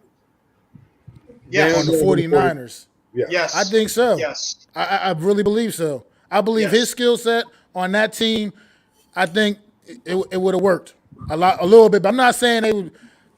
Plus, the 49ers had an established run game. That's something we never had. Completely over the top. But yeah, I think his skill set is just better than Daniel Jones. I mean, better than Jimmy Garoppolo's, honestly. And that's just my honest opinion about it. I think what I see physically from Daniel Jones, I can appreciate a little bit more than what I see from Jimmy Garoppolo. I got another one. Do you think that Rams team that went to the Super Bowl and lost with Jared Goff, would you think Daniel Jones is better than Goff at that point? Would you rather have Jones than Goff? I say yes. I don't think they win that game. I don't even think they get there without Goff. I mean, Goff wasn't bad. Like, I mean, he was not a great player, and he was kind of dumb because Sean McVay had to kind of tell him what was going on, but he still executed. The only time he didn't execute was in the biggest game, which was the Super Bowl. But if I put Daniel Jones in that position, I don't think they get to the same. I just don't think they have the same game. Remember, he did put up 50 points against Kansas City. Jared Goff. They did have some. I mean, he did. It's not like he's. I'm just not a believer in Jared Goff. I agree with you. That's the only agree. argument I have with everybody else on this list compared to Daniel Jones is a lot of those guys had teams around them, and Daniel Jones has never had a good team. But here's the thing: I have And as No, much he as is he's not. struggled, he's never had a good team. So I I have, have, I, Brock I have, Osweiler working at I have a question IHOP. for the whole panel. Here's the thing, though. A quarterback.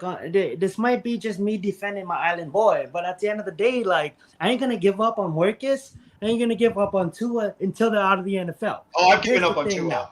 Watch this. Tua probably had a way worse team than Daniel Jones. Here's the thing. I believe in Tua was coming in. Correct me if I'm wrong. The team was having a damn fire sale. One of Yeah, the but they best still won O-lines 10 in- games with him on the team. But here's the thing. One of the best O-lines in the NFL, okay? And then you look at his numbers, I get it. This guy is not the best quarterback. He has a lot of things to fix.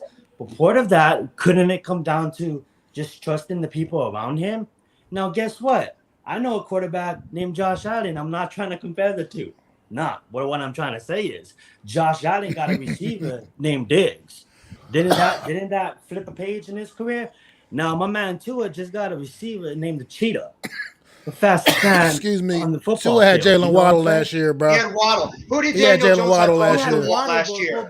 But here's Who's the thing. Daniel Jones throwing the Waddle ball was still to? young. Wait. It's not his fault that a guy pulls his hamstring getting out of the bathroom, okay? It's not his fault that Sterling Shepard can't run a route without getting injured. Here's the thing, Okay? I'm It's not not- his fault that Kadarius Toney doesn't know what shoe size he can wear. Okay, it's not his fault. But it Okay, plays Now, into I'm not the saying fact. Tua. It I'm not saying plays. Tua's going to eclipse the top 10 of quarterbacking. But what I'm trying to say is, damn it. what I'm trying to say is, I can either be really embarrassed at the end of the season, where Tua's not even a starter of a quarterback of an NFL team, or I can sit up here and I'll be like, look what happened. Because I think Tua, I'm not saying the AFC is stacked. I'm not saying Tua's going to have outstanding numbers, but I just think grabbing someone like the Cheetah is going to make a big difference. I'm not saying that Daniel Jones is going to be an all-pro. I'm not saying he's much better than everybody on this list. But we have to be fair. The quarterbacks. We do have to be fair. Tua never better. had an NFL But roster. here's another Yeah, factor, Jalen right? Waddle, though. If your quarterback is good and he's the best player on the team and not the best quarterback on your team, right? There's a difference between being the best player on the field and the best quarterback on your team on the field. They're like, oh, well, Daniel Jones, look, we had Mike Glennon and Jake Fromm. No, we're not talking about him. We're talking about the other 32 starters, the other 31 starters in the NFL that go That's up exactly against what him. we're talking about, Adam. And I don't mean to cut you off there, but why does Daniel Jones get every excuse in the book, but we just toss Tua to the side? Exactly. I mean, I just don't like what I see out of Tua. I still don't like. Listen, I still don't like what I see out of Daniel Jones. I still don't like what I see out of Daniel Jones, and people are still trying to smack me in the face. Like, you need to like him. He plays on your team. And I'm trying to tell him, look, I'm looking at the game in a different way. I'm not just looking at what's on his team. Because But you know one thing about Tua and Daniel Jones, one thing about these two. Tua came out with I'm going to be he's going to be the next best greatest thing. You know what I mean? It's not even comparable, the hype around Tua and Daniel Jones coming out. Exactly. And then the fact that Tua gets selected a couple of slots ahead of a guy like Justin Herbert, who was absolutely killing it. Absolutely killing it. The one thing you can say about Daniel Jones, he's killing it. And the one thing you can say about Daniel Jones is, which quarterback got picked after Daniel Jones in his draft class that's doing better than Daniel Jones? Kyler Murray. I mean, let's face it. It is what it is. It might not have been a great quarterback class. It obviously wasn't a great quarterback class. But the only quarterback that was better than Daniel Jones in that quarterback class is the one that did get picked ahead of Daniel Jones, and that's Kyler Murray out in Arizona.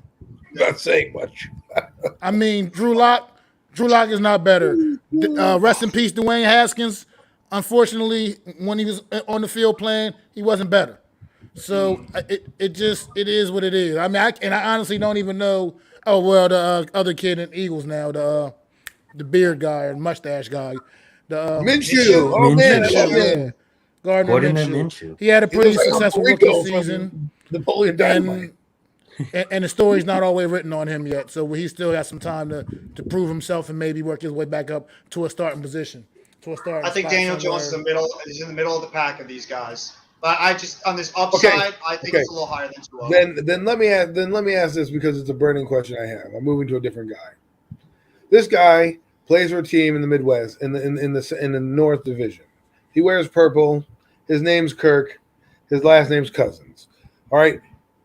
I was listening to a podcast where they were saying that he's one of the highest paid quarterbacks, but around NFL circles, he's about a number 15, number 16 ranked quarterback.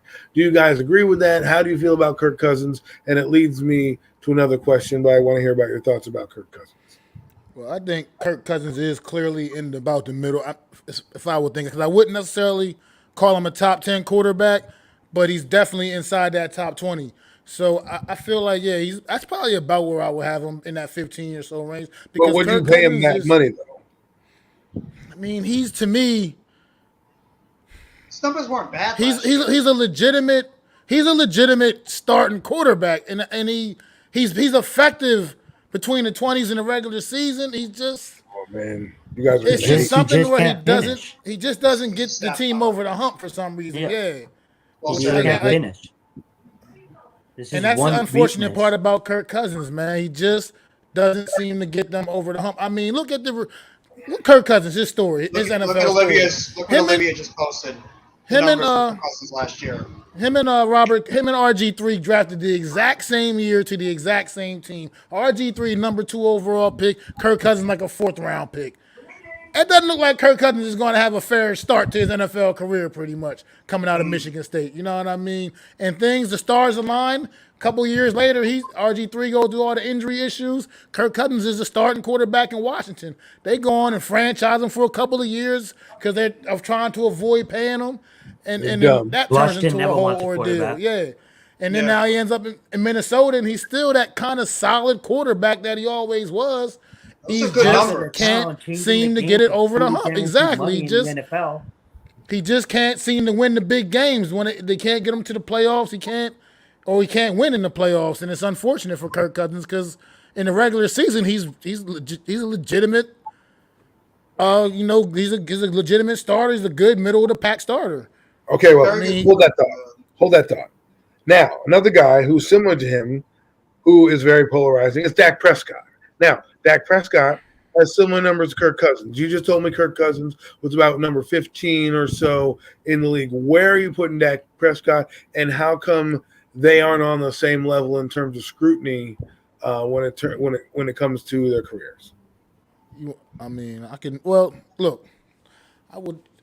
Dak Prescott plays for the Dallas Cowboys. So we already know when you got that star on your helmet, that stupid, ugly-ass star on your helmet, goddamn everybody's going to overhype everything, because Dak Prescott is also, to me, no more than middle of the road for me. I got him outside of my top 10, but I do have him inside of my top 20. So he's Dak right where Kirk Cousins is? Exactly. Because here's another guy, Dak Prescott will tear up the New York Giants of the world. You know what I mean? Teams like us. He will light our asses up. But then you put Dak up there against the 49ers, the Rams, the Bucks. Then all of a sudden, Dak ain't the same no more. Dak ain't the same no more. He seems to just kind of fold in big situations. And that's what my biggest issue with Dak Prescott is. He'll tear up the little guys, but when it's time for him to play the big guys, time to really show up, Dak seems to not show up too often. That's just how I feel about Dak Prescott. You have to wonder if a lot with Prescott has to do with the players around him in that offensive line, that maybe he was just as good as he was because of the players around him helped elevate his talent. I mean, he had top-end wide receivers. He was playing with Jason Witten and Dalton Schultz, who's been one of the best young tight ends. He has a good run. He's had a very good running back when he was in his prime with Elliott, and he's had one of the best offensive lines to operate behind for years. We always talked about the Dallas Cowboys having a phenomenal offensive line. You don't think that helps out a quarterback? You don't think that helps get the most out of a quarterback like Dak Prescott? I think he's a stat piler in the regular season, but like Mac just mentioned, when it gets to the postseason and those lights are bright, and he's that quarterback that's got to make that clutch moment. He's too busy fumbling the ball, waiting for the rep to put it on the stand, and he's too busy wasting his time out there while the clock runs out, and all those Dallas fans, including Mr. Jerry Jones are sitting there and be like, what the hell did he just do? That's all I think what Dak Prescott is. He is a stat piler in the regular season. And until he proves otherwise in the postseason, I think he's an outside the top 10 quarterback that has had his team around him elevate him to the level that he is right now. I think he's a good quarterback, but he'll never be that elite type quarterback. Here's another question that may or may not flow well with you guys. You may like it, you may not. You can throw it out. I'm going to throw it out there. If these two guys, Dak and or Kirk, are on, let's say, the Giants, putting up these numbers, are we feeling different? Are we liking this? Is this the type of quarterback that we need to see? Because Dak Prescott and Kirk Cousins both threw for over 4,400 yards, and like she said, 37 touchdowns. And I know that Dak had a good season as well. So if you were to take those guys' production, I know that the personnel is different and all that crap, but just the production aside, and you put him with New York, are you guys having a different opinion of the quarterback? Let me get at this real fast to answer all three questions. And be like the Mac and Jeff did an excellent job. And they hit it on the nail. I mean, like, you're dealt the hand you're dealt. Cousins went to a situation with the Vikings where, bro, the Vikings been a good team for the last couple of years now. You look at the receivers he had. After Diggs, he gets someone like Jefferson. He still has Thielen. The tight end is pretty good. You know what I'm saying? Like, he has an offensive line, and that defense is borderline Super Bowl contending type of defense when everything's on the same page. You look at Dak Prescott, and all he had is his career, right? And I know you said not to include personnel, but I look at Dak Prescott, I look at Kirk Cousins as great quarterbacks, exactly like Max said, that can win games that they're supposed to win, but it comes with the big lights on them, the big games that's supposed to matter. They can't win, and that makes them middle of the pack quarterbacks. So that being said, if any middle of the pack quarterback was on our team, I mean, like, I'll be pretty excited because, at the end of the day, I maybe not so much Kirk Cousins. I know Dak Prescott is not that far off of his age, but at the end of the day, these are still both quarterbacks that has what I would say at least 10 more years in them, or at least 5, 6. And that being said, like, these are not quarterbacks who've been proven that they can win when they have a team around them. I'm talking about big games. But as a New York Giants fan, if we had Dak Prescott or Kirk Cousins, how can't you be excited based on the quarterback situation we've been in the past 7 years?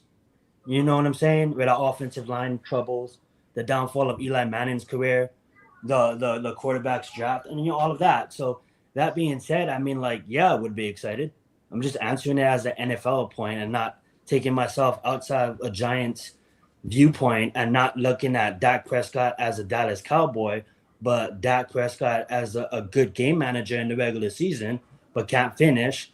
And the same for Kirk Cousins. Both of them is middle of the pack, but I'd rather have a middle of the pack quarterback because at least I know where my quarterback stands. Right now, like, we have to grade Daniel Jones outside of the top 23 because we don't even know who he is yet. So, I guess. Go ahead, man. Finish your point. No, finish your point, Adam. Now finish your No, point, because that was a good segue. What I was going to say is that I agree with you there, but at the same time, I need if that's where the barometer is for Daniel Jones, that's a decent quarterback. Those are good stats, right? I mean, Derek Carr had 4,800 yards and 23 touchdowns. Those are numbers we need to get to. I'm just talking about the player. If you're excited about Kirk Cousins and you're excited about what Dak Prescott could bring if you were sitting here and they were your quarterbacks, that's what you have to feel how Daniel Jones has to make you, right? And if you think that he's going to be a stat compiler, then we need to find the guy that's going to push him into a little higher echelon, a top 12 quarterback, borderline top 10. Sorry, Mac. Oh, no, I was just going to say, I mean, great, excellent conversation with these quarterbacks, gentlemen. And we do have one more hot topic featuring quarterbacks once again. This time, we're going to go with some of these young guys, man. Who do you see out of this group, man, having the biggest impact in year number 2? Out of these young starting quarterbacks. You're mute. You're mute. mute myself. I'm sorry. I'm sorry about that, fam. I want to go first because you can rewind the time. I don't know, man. I don't know. Call me crazy, but I just see something in Trey Lance that I don't know, man. I'm not saying he's going to be Patrick Mahomes level, but I'm saying, man, he has a good team with a great coach. I mean, like, come on. He has to. So right now I'm going to go with probably, I know it's stupid, but I'm probably going to go with Trey Lance. I think with that running game that they still have established with the San Francisco 49ers, I think with that defense, he's not going to be asked to do so much. He's not going to, obviously, he's a quarterback, so he's going to be asked to do stuff. But it's not going to be like demanding that he always throws the football. They can game plan around, it's a one-first team. And you got Deebo Samuel, you know what I'm saying? So at the end of the day, I'm going to go with Trey Lance. I'm going to follow that up with, call me crazy, but I'm going to go with Goldilocks. I mean, I'm still a believer. I don't believe. Obviously, I was wrong. I believed in Urban Meyer. I thought he was going to do something, and then I was completely wrong. And then you hear all these stories coming out on how chaotic that really was in that whole situation. And as a rookie quarterback, that can be frustrating in itself. So I may not respect Doug Peterson as much as I did, but I have to give Doug Peterson credit, man. He's a Super Bowl winning coach, and that's a guy that can coach the game of football. Regardless of what went down on the 18th or 17th game of the season, that's still a football coach that can coach the game of football. And if you look at the Jacksonville Jaguars, I wouldn't say loaded, but they can compete on defense and on offense. So I'll go Trey Lance, Trevor Lawrence in that order. And then I'll probably drag in. I didn't even see Zach Wilson on that list. I even drag in after that. I'll probably drag in Mac Jones. I mean, like, I'm super excited on what. I mean, like, it's hard not to include Zach Wilson above everybody because look at the people he got receiving the ball. But at the end of the day, I'm not trying to diss, but like, I mean, like, it's like every year, no matter how much improvements they make, it's still the New York Jets. And I'm not trying to be mean here. Zach Wilson could be that quarterback that changes the page for them. But right now, I'm going to put Mac Jones. So it's Trey Lance, Trevor Lawrence, Mac Jones, Zach Wilson, David Mills. And I just don't know. Like, it's hard. I don't know about Justin and that Bears. I mean, like, that's a situation. If you look at Trey Lance and you look at Justin Fields, like, Justin Fields is going to be asked to do so much. Whereas in Trey Lance, he's still going to be asked to do much, but they have an established running game and a fire defense. What is the Bears? You know? So that's why I have Justin Fields last on that list. And I know I just glanced over Mills. Just a lot of people don't know this. A lot of people know it now because I believe we talked about it on multiple podcasts. You know, this guy had one of the best, I think, out of all rookie quarterbacks in percentage last year for the Houston Texans. I'm sorry. But at the end of the day, I Mac Jones is with the Patriots. Zach Wilson has the ribbons, and I just ranked Trevor Lawrence and Trey Lance above him. So that's why I have him finishing second to last. And then what is the Bears? So I'm you know what? I'm going with Mr. Mother Lover himself, Zach Wilson, as my number one on this list because of what everybody's saying in the chat and how I feel about that team. I think he's going to be the guy that is finally going to turn the disaster known as the New York Jets into a relevant franchise again because I like his mentality that he brings to the game. He's tough as hell. He's got a strong arm. He's elusive. You can't tell me with the weapons he has on that team. And that's why I'm very high. I'm more high on the Jets than a lot of people are.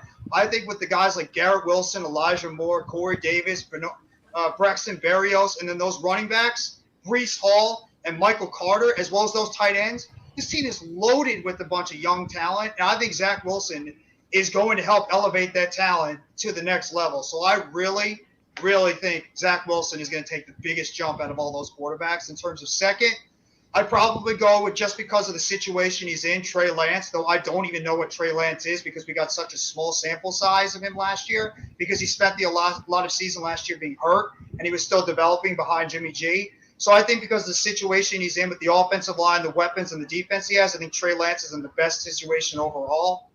After that, I think I actually go with Davis Mills because I actually liked what I saw of Davis Mills in Houston. I mean, I really like the coach they brought in. I think Davis Mills has a very strong upside. I mean, Brandon Cooks, one of the most underrated wide receivers. Him and Mills seemed to have a nice connection last year, so I think I'm going to put Mills third on this list. Fourth after that, I'd probably have to go with. I still think Trevor Lawrence has an upside. I really do. So I think I'd put him fourth on that list because I think the whole mess with the Urban Meyer situation. I think Doug Peterson is going to help get more out of Trevor Lawrence than he did last year, and he's actually going to have his running back, ironically, his college teammate back this year with Travis Etienne. So I think they'll have a nice little dynamic. So I probably put him fourth on this list. I think I'd go Mac Jones fifth because I just see I don't know what that offense is in New England because who even knows what the offensive coordinator is going to be like because they're putting special teams guys and defensive coordinators to run the offense, and I don't really know if I love that talent on the offensive side. Even though I think Mac Jones is a solid quarterback, I just don't love what is put around him. And I think the Josh McDaniels, him leaving that team is going to be a bigger hit than most people think, so I put him fifth. And, I mean, I just feel so bad for Justin Fields. I think Justin Fields is actually not that bad of a quarterback, but I think he's just in such a horrible situation this year with a rookie head coach, with pretty much no talent on this team outside of David Montgomery and Darnell Mooney and just a lot of unknowns on that offense, including the offensive line. I think Justin Fields is a decent quarterback, but I just think the team around him is going to hurt him this year, so I'd probably put him last. But I'm very high on Zach Wilson this year, so I got to go with him as my number one guy. Adam, Matt, take it away.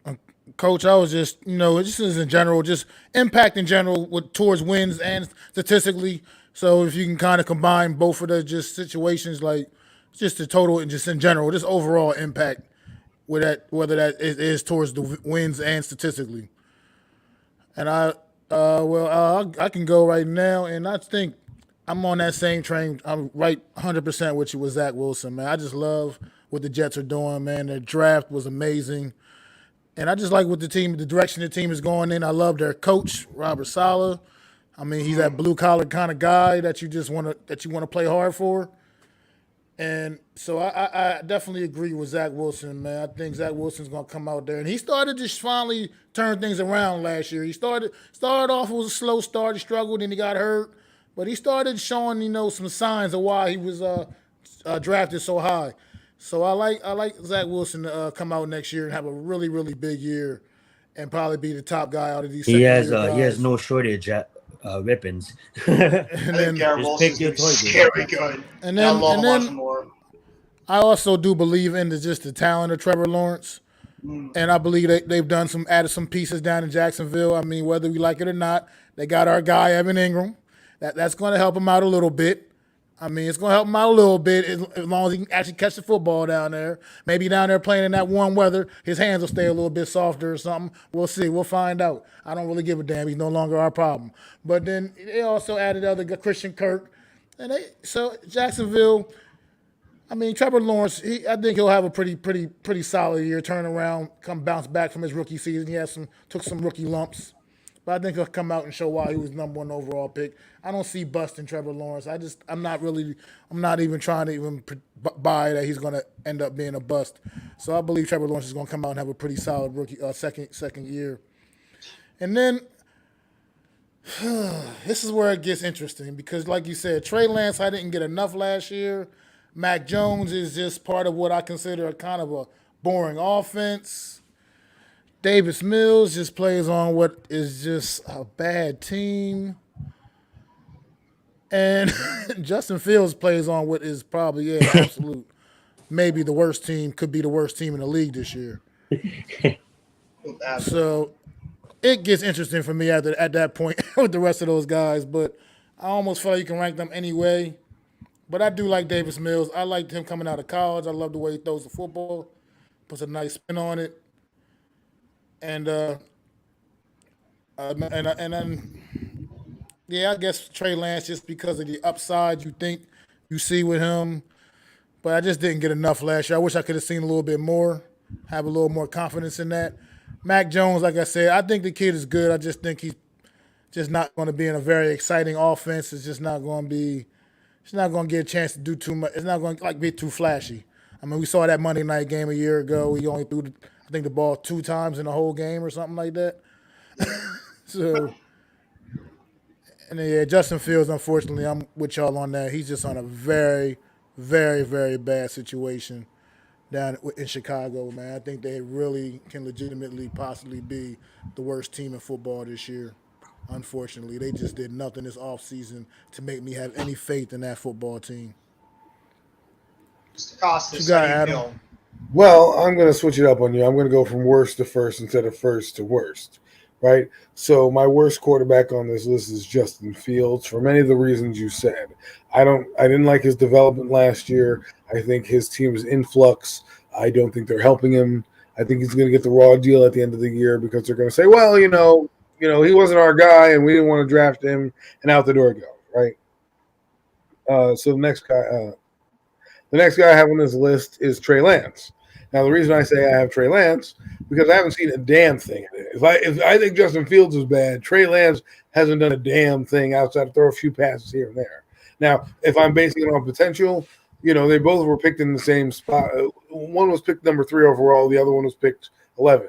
So Trey Lance, by default, should be better, you would think, than Justin Fields. But right now, situationally, Trey Lance is in a better spot. To me, hasn't done anything. That's why I put him low on this list.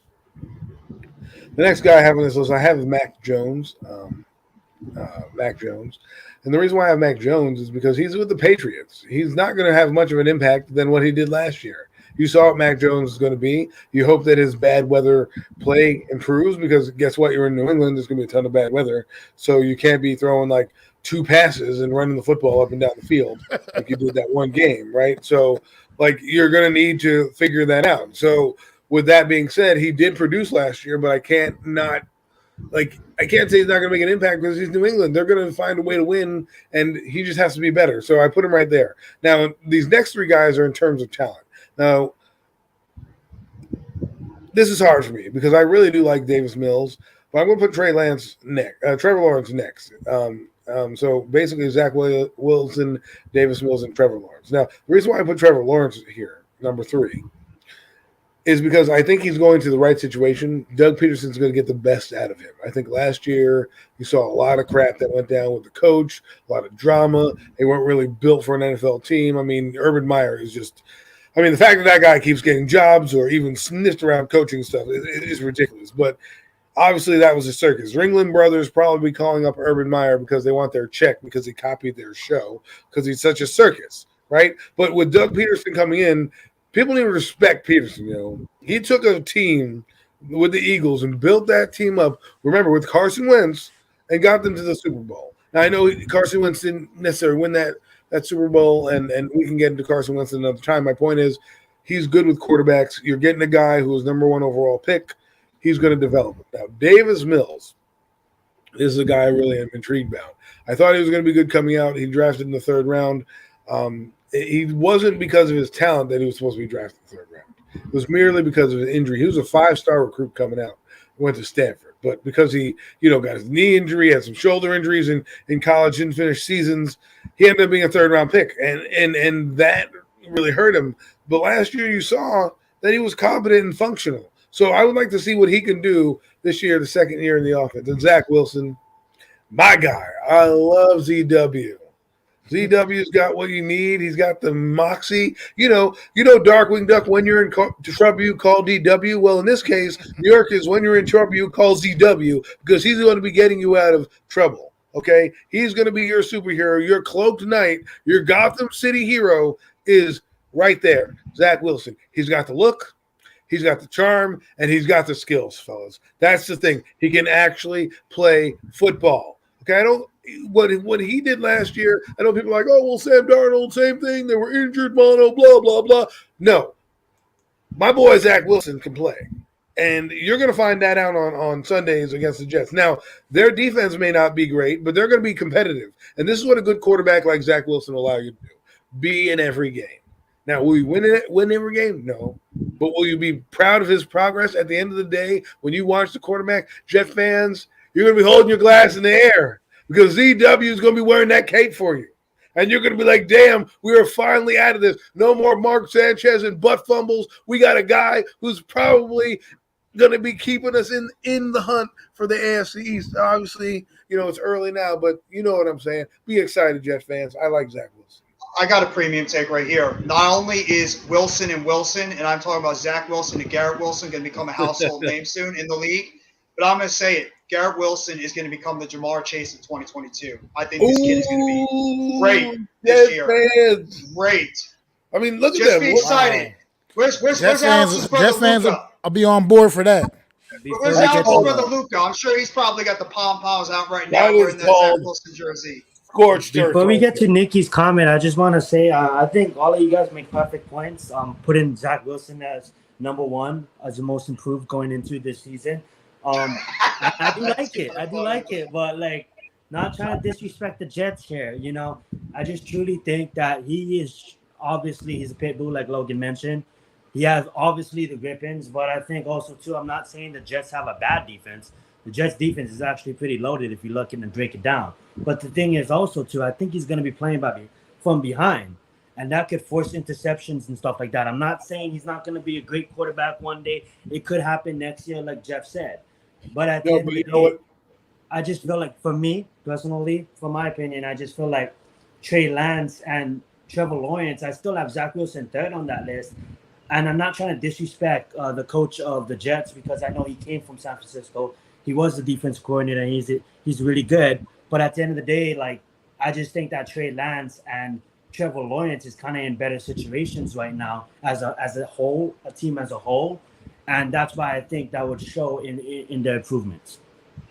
Sort of like Chris Bucco just went out to get his Jets postseason tickets because he got this I know Miz hates everything Jets, but if you're looking at overall talent, Zach Wilson. I take the Jets talent over the Giants talent right now. Let's be honest. Let's be real. The Jets have more young talent than the Giants. Is this. You're talking about a guy in his second year, the potential that he has, the growth that I can see coming out of him. I just don't see many like Trevor Lawrence is going to be good. I get it, but to me, who's going to have the biggest impact? Who's going to give you the most fire? Boom! I think it's going to be Zach Wilson. I feel you, and that's why like I still have him in my top three, and I don't make. They're all about like this. They're not like that much separated. And I know we haven't seen anything about Trey Lance, but at the end of the day, I just think he could be something with the 49ers. I just haven't seen enough from Trey Lance. Just now. Okay. Yeah, that's Let's fair. get to this question. We got to go ahead and wrap the show up in a few, gentlemen. If Chicago is the worst team this season, do you think they draft a quarterback first overall? Also, what kind of return would they get for Fields in a trade? See, probably a bag of balls. See, here's the thing with Chicago. The interesting thing about that with Chicago is they're on to the next ones, which as far as the coach and GM this season. So Justin Fields isn't truly their guy. You know what I mean? So things could be interesting if the wheels completely fall off for the Bears this season and going into the off season. You would like to think, considering all what the Bears did to acquire Justin Fields, it would be kind of like already give up on him. It would be kind of look pretty bad. But if this new regime in Chicago see somebody in this upcoming draft that they rather have, I mean, it could get like that. And as far as what you can get back from Justin Fields, you gotta see what he does this year and see what his value ends up being, man. Because based off of just a year ago, right now it's not very high. Not great very question. high. Coach asked a great question. We should also address, I think. Where is it at? He says, if the Jets drafted Fields instead of Wilson, would they be better, the same, or worse than last year? Well, last year they were terrible anyway, so it wouldn't really have mattered at that regard. But if you look at the two quarterbacks, I think, I don't think Justin Fields was ready to play in the NFL yet. I don't think he needed to develop a little bit more skills. I think Zach Wilson was a little bit more ahead of him on there. So I think they probably would have been a little bit more of a train wreck, not as cohesive down the stretch, not playing, as great an offense. That's just my take. I think that's the problem with Justin Fields. He had nobody really great in front of him, so then he had to be thrust in there because he was the 11th overall pick, and everybody else around him is doing well, minus Trey Lance, right? So they got to do something, and so I think it stunted his growth. I don't think the Jets would have been a better team with Justin Fields. I don't think so either. In terms of what you're going to get back from Justin Fields, I mean, you don't have the body of work right now to really get any type of large package back for a guy. Pause when it comes to Justin Fields because the guy hasn't done anything right now. He's pretty much just been a guy that's he's done very little in the league. And it's not even out of the question, for instance, that maybe the Bears see a quarterback in the draft that they like, and maybe they hold on to a Justin Fields for another year and see they have a little quarterback competition between the first-round pick they have and Justin Fields. And if Fields can prove something a little bit, if maybe they have a young quarterback they draft and they want to sit him for a little bit and let Justin Fields go out there and play, and he plays actually pretty well, then there you go. You can maybe trade a guy like Justin Fields the following year. But in terms of what you can get in 2023, probably not that much right now because you just don't know what the guy is, sort of like Trey Lance. What is Justin Fields? And especially with the team he has right now, unless the Bears just do something that nobody in the NFL expects and have an incredibly ridiculous season, which nobody is expecting because of how poor that team is, I don't think you're going to get much for this guy. I really just don't. So I don't think you're going to get much for Justin Fields at all. I think, that's a good Thanks point. a lot, You guys both Christopher. brought up. Thank you, Christopher. Yeah, Thank you good very night, much. Have a brother. great Sunday night. Absolutely. I just think if you look at it, to answer both questions, starting with Nikki's, if you look at Justin Fields, if he comes out and the Bears are dog, you know what I'm saying? So I don't have them winning more than 3 games. But if he comes out and the Bears win 5, and 2 or 3 of those games are slowly because Justin Fields put the team on his back, using his movement in the pocket, running the ball, throwing the ball, literally put the Bears on his back and slowly win them the damn game, then maybe, yes, he'll be valued a little bit more from teams around the NFL to trade for a pick. You look at next year's quarterback draft, it's way deeper than this I'm going to year. say something about this when Zion's done. Absolutely, he can be traded. Getting into if the Jets will be in the same situation, Adam I'm going to talk about that when he's point, done. whereas Justin Fields wasn't really polished as much as a homie Zach Wilson was, but at the end of the day, Justin Fields was put in a situation with Chicago, and I get the New York Giants are not known as a really great team in the football world and the NFL, but at the end of the day, if you look at their numbers, it's pretty identical, and I would say yes, because what if Zach Wilson was on the Bears? Would you guys be so high about him? Sometimes you're in the right situation and it helps get the most out of you as a quarterback. And that was my only argument about Daniel Jones earlier. It's not putting the right. If he's doing the same thing he did with the Jets, with the Bears, then yes, I'm excited about him. So if you're saying to me that Zach Wilson is doing the same and had the same learning curve and is on the same trajectory that he is with the Jets, then yes, I would say he's having a good season. I got something I want to just put into the chat, and this is for everybody, including the panel in the chat. And I want to be brutally honest. Everybody be brutally honest with this. Which out of the 2 New York teams has a higher upside right now going into the future? The New York Giants and the New York Jets. And I'm going to be dead honest. The New York Jets, to me, have a better – right now, the New York Jets, I think, have a higher upside than the Giants. Right now, I think they're on the building block, right? I think they've hit the first rung of their rebuild. I'm hoping that that's what the Giants are doing, heading towards that kind of direction, finding themselves, building a foundation. And I know people are going to hate the Jets. Oh, what are you talking about? They're going to end up 4-13. It's not necessarily about that. It's about the progress I'm seeing and where I want to go. Now, of course, you want to be better than that, but they built their team. They got their quarterback. They're getting some guys in place. Now let's see if they can go compete for the wild card. And if they compete for the wild card this year, the next year they'll be fighting for the playoffs and so on and so forth. So the Giants, I would want to see that. Establish the foundation. Next year, fight for the wild card. Next year, let's get the division. Let's start to really win in 2024. You know what I mean? Absolutely. And shout out to Mitch. Thank you for being in the chat. Want to bet Jeff? Nah, Jeff is cool. You're not going to throw $1,000 on a bet. I take the Jets upside over We the appreciate Giants. you being here. I have them. Call me a fake Giants fan. I have them even because I honestly have the Jets finishing around 7 wins because they play in the AFC and the AFC's loaded. And I have the Giants finishing at about 7 wins. If you look at the teams like the Jets, the Lions, the Jaguars, I think they're a couple years out.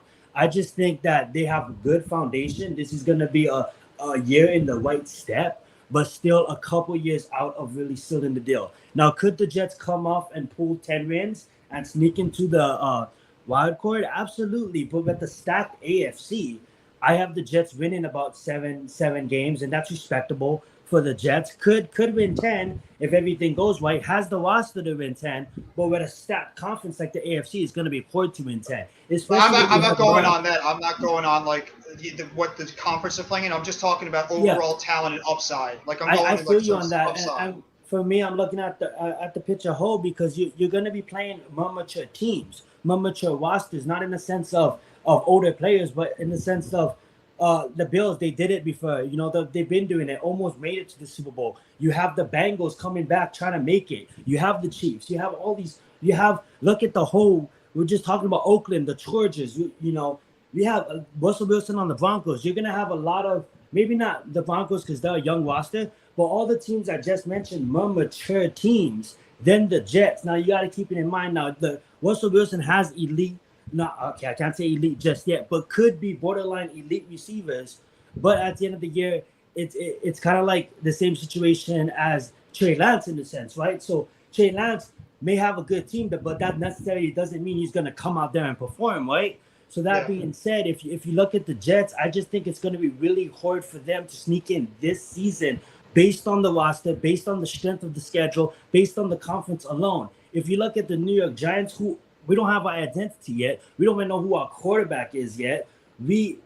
That's grateful I'm giving them 7 wins. You know what I'm saying? So I say even. And Miz, you better watch out with the schedule stuff, or Adam's going to be chomping at the bit at you. We know how he feels about the schedule stuff. But Matt, I think I'm looking at both of these two teams almost kind of the same too. They're both in similar situations. Like I said, I'm excited for like Zach Wilson and some of the other young pieces they put on this team, on this Jets team. Everything looks good on paper, but the game is played on green grass. I look at both of these two teams as two teams that were at a complete rebuild stage, and that's what they're beginning to do. The Jets may be a smidge higher in the a little bit smidge higher than the rebuilding process right now, but they're still not going to play winning football overall. I believe they're going to still finish below 500. And you got to count the schedule a little bit. He's right. The Bills are going to be definitely dominating that division. It looks like for the next couple of years to come, until the Jets or the Dolphins or somebody else can step up in that division. I mean, so I don't think the Giants' path right now looks. The Giants' path is a little bit softer if you look at the fact that we got to overcome the NFC East right now, which, as we know, it's just not the same. It's not what any Buffalo Bills are a far better team than any team in the NFC. So I think that the path is a little bit easier for the Giants to become better faster. Well, he's right. Mac is right. The path for the New York Giants is a lot easier because of the conference they play in, the division they play in, and the Jets have a much more difficult path. But I'm just going on the overall talent in terms of like the young talent on that roster. I love the Giants. Giants have some really good young players, but that Jets team, I mean, it sucks the conference they play in, but that Jets team has got some really, really talented young players on that roster, and it's unfortunate the conference and the division they're going to play in. But if I had to just go by roster right now, and who is a little bit further in terms of their talent level and in their rebuild, I think the Jets are a little bit more ahead, but the Giants have the advantage because of the conference and obviously the schedule and the division they play in. That's what I think, Miz. Now you're starting to get the connect. Is we're talking about building the team. I'm not talking about wins and losses per se, because we know that they have a division. But if you look at where they're going and you're looking at the overall direction of where they're headed and what they're doing, that's where you want your franchise to be. You want to have your quarterback. You want to have your pieces in place. You want to build your offensive line. You want to start building your defense. So you have an identity now. So now the Jets, what they're doing this year is they're evaluating and trying to build off that brick and saying, all right, now who's going to be here so that when we do compete next year, 2024, because there'll be no excuses, there'll be no rebuilding, who's here for the long haul to try to right this ship. So they're going to find out a lot this year. And that starts with their quarterback. So if he's keeping them competitive, and I'm not saying 10 wins, I'm saying competitive. I'm saying you want them to look like they were better than last year and look like they can compete in games. Like when they do play a big game against a big team, let's say the Patriots or Buffalo, that they're not getting the doors blown off when they play that team, right? Maybe it looks like they could steal a game. That's what you want to see out of the Jets. The competitive football team within your conference that, if a game goes your way or Lamar Jackson has a bad day or something like that, that you'll be able to have a chance to win. And that's what you want. I want to go off of what Miz's point just right here, and I understand exactly where he's going, and he's right when it comes to this. But remember, Buffalo was a horrendous team for a very long time. And just recently, they just became a good team because they finally had a GM, a head coach, and the quarterback position on the right path. The Cincinnati Bengals, how many times have we joked about how bad the Bengals were for so many years? Now they finally look like they have some type of direction going right now. And even as bad as the New York Jets have been for so many years, eventually they're going to get it right. Every team eventually gets it right, and I think the New York Jets finally have some type of direction. That's all I'm saying. We know the lineage in the past. The Giants have the more prestigious lineage, the more success. We get that. That's not even a debatable subject. But right now, I think the Jets, they might have their quarterback, and the Giants don't know what they have. The Jets have a pretty good coach. The Giants don't know what Dable is right now.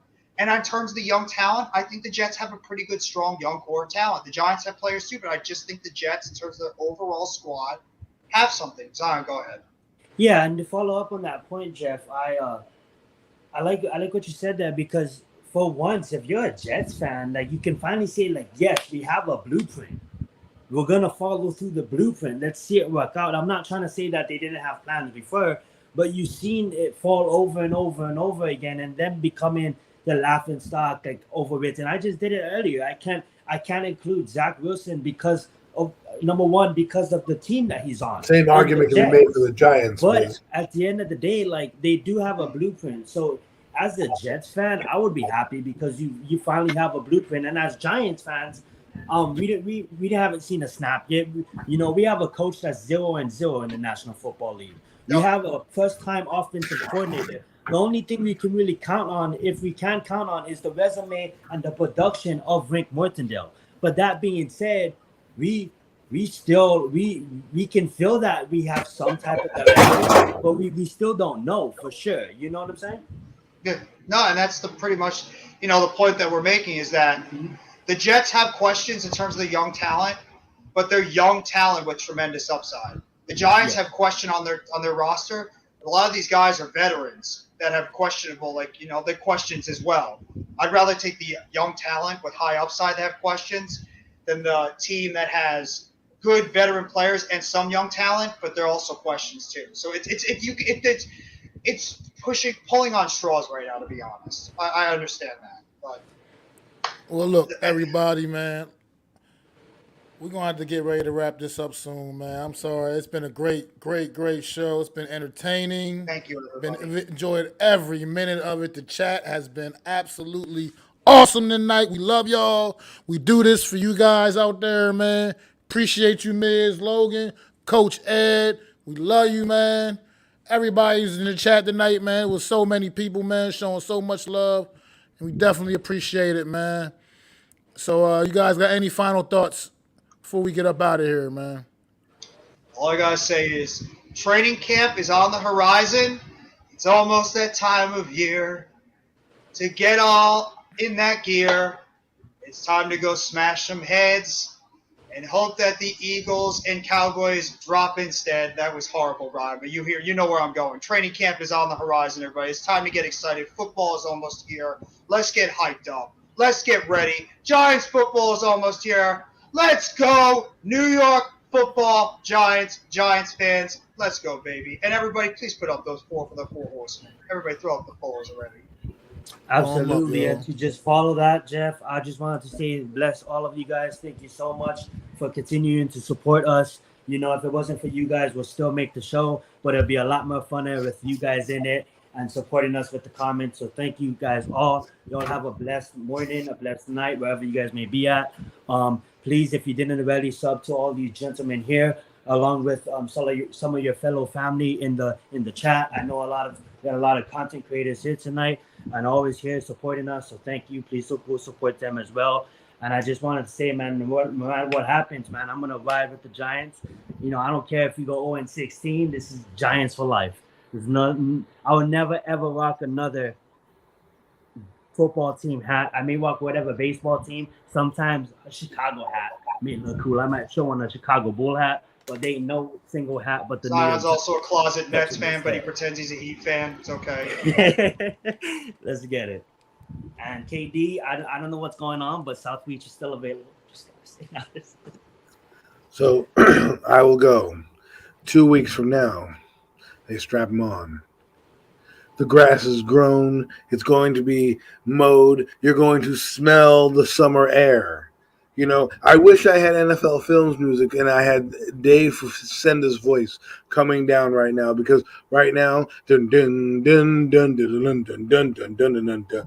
This is training camp. The march for the Lombardi begins in 2 weeks. Everybody can talk trash, but guess what?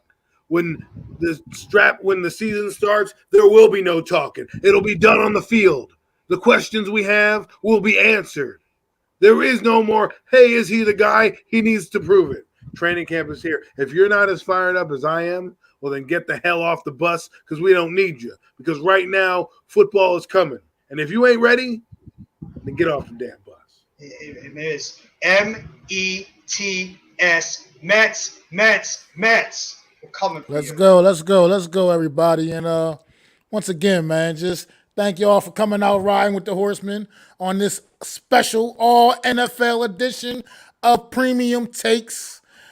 And please, on Wednesday evening, while you're sitting down enjoying your dinner or whatever you do at 5:30 Eastern Standard Time, come join myself and Adam Costas for another off-season edition of the Real Deal NFC East Round Up. Let's go, baby.